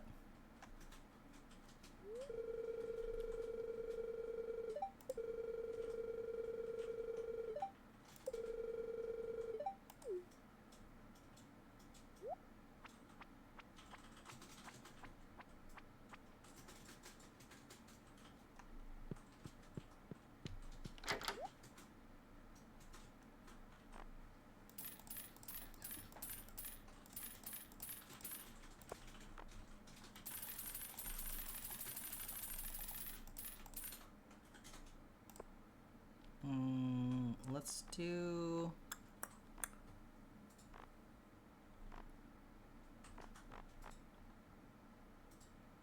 Let's just do that for now.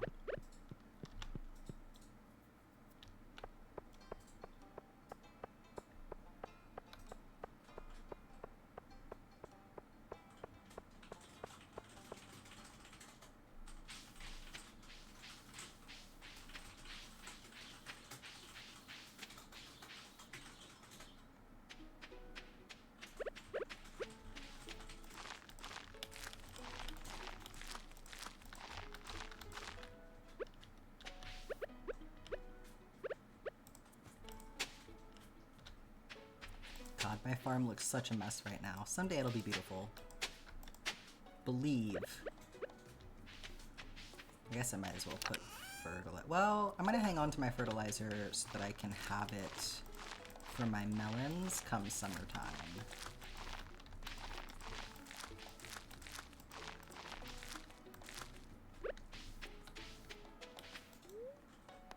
Don't need the dandelion, come on. Be serious.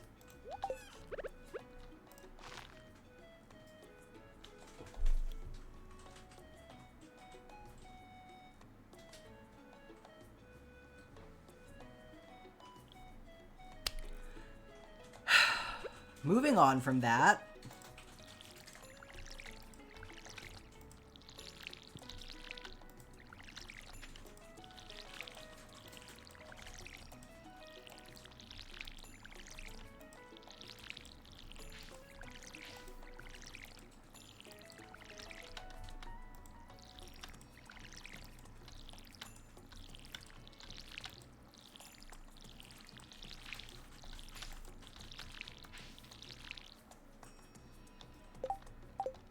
Okay. Now, let's spend the rest of our day foraging.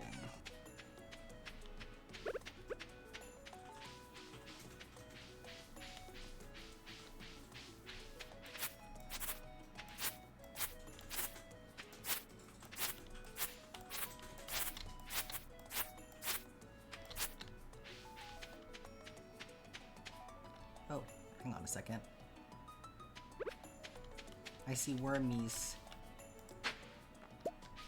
Oh.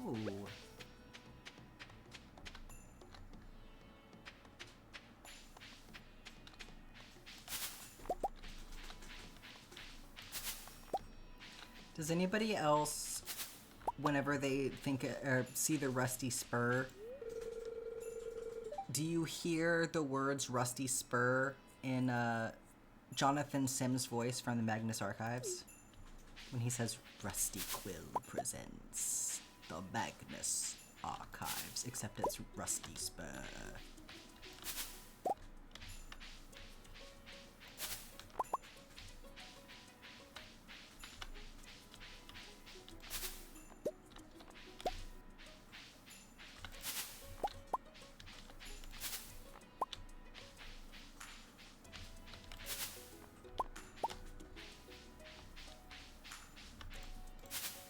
Damn. Every single bush down here.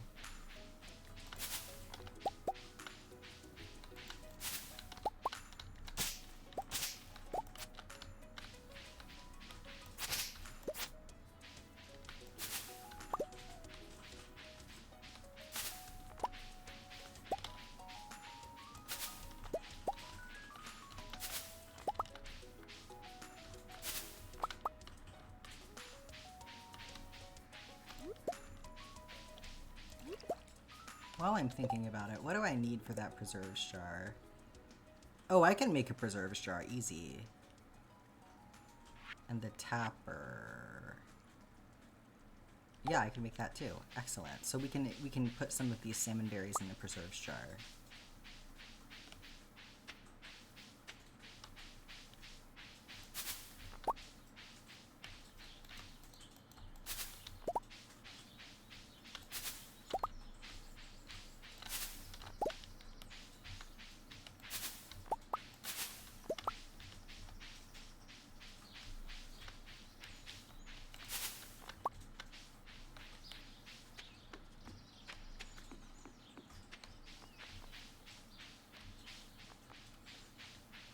We'll see how many preserves jars we can make even.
Some more coal, love to see it.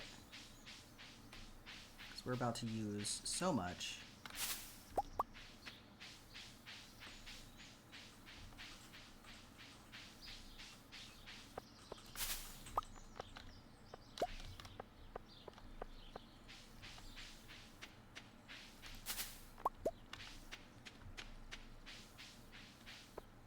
Damn, 84 salmon berries. Let's go.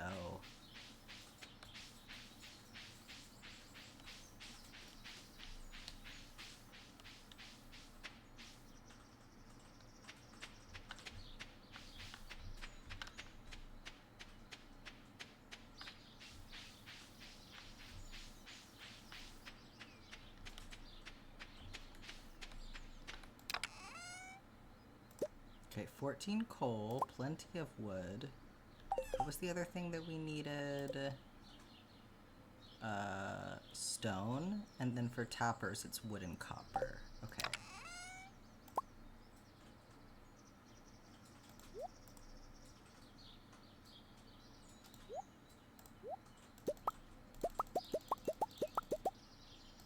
So I'm gonna sell some of these probably just as is because it's a lot to get through. I'll sell like 30 of them for now. And oh, I can put that in my other chest. That'll be good. And then we'll go from there. I can always sell more if I need to. Okay. So 1, 2, wait. I can only make one. Oh, because they take 8 coal. I did not read that correctly. Huh. Okay, 1 preserves jar it is.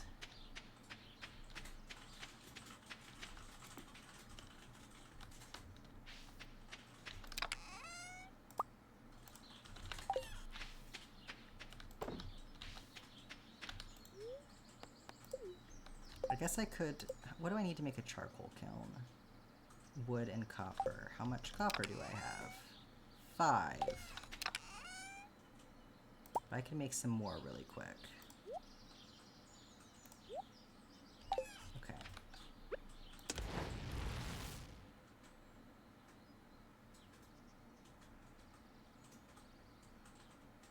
God, spending charcoal to make charcoal. Circle of life.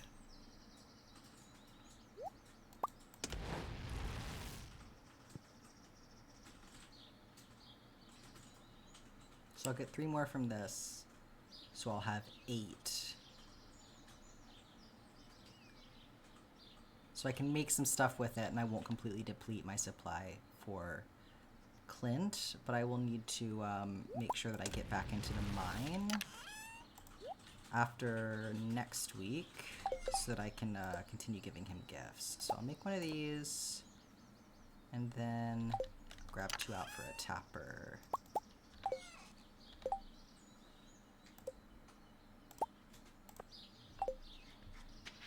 And I always like to start with maple syrup so that I can get bees. I love bees. Nope, I don't want that there. Thank you.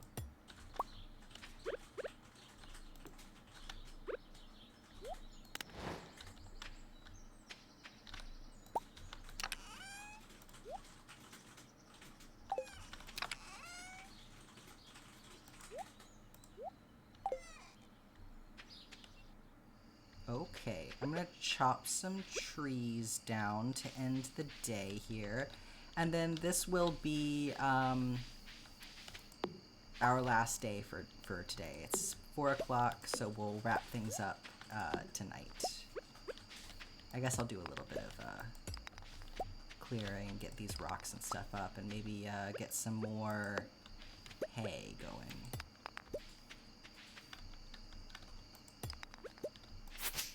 Figure this out. Oh, did I fill up the thing all the way? It looks like maybe I did. So we'll, next time it rains, I will be able to pull all of that hay out and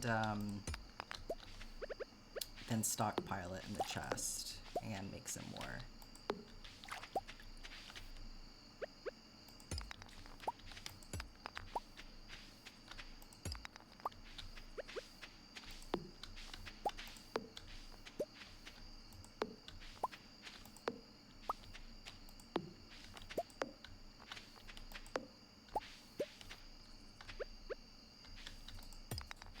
While we're getting there with cleaning up the farm, that's nice.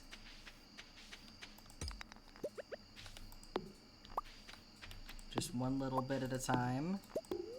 Oh. Can't even see what I'm doing over here. Froggy!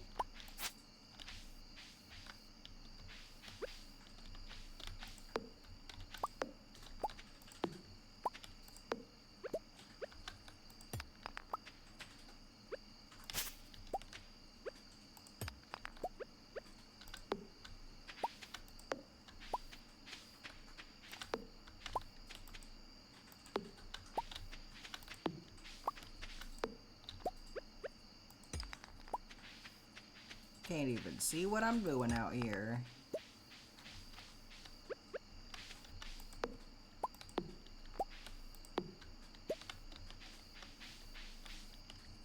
What is...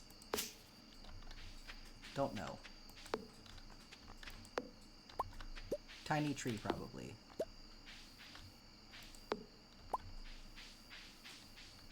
It's about all the energy I have. I might go ahead and take care of these, little tiny trees that are starting to grow, though. Because I don't want them to be here. Okay. And that'll be all we do for today. So, put that in the chest.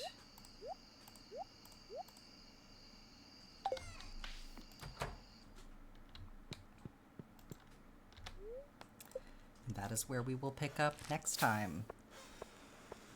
Thank y'all so much for hanging out with me today, and working on your projects with me. I'm gonna find somebody for us to raid really quick, if y'all don't mind hanging out for another second, and I'll If you want to keep working on stuff, I'll find you another buddy to work with. Let's see if anybody that I follow is online.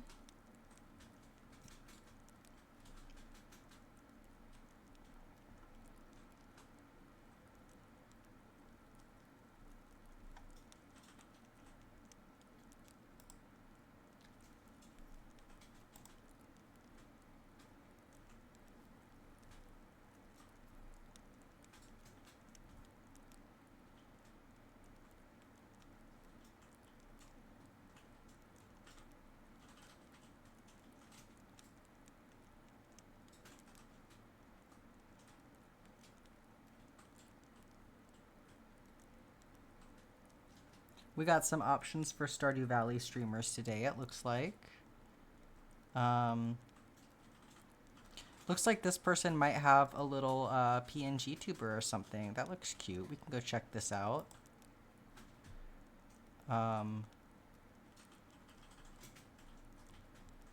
See what's going on over here. So hopefully this will be a fun person to raid.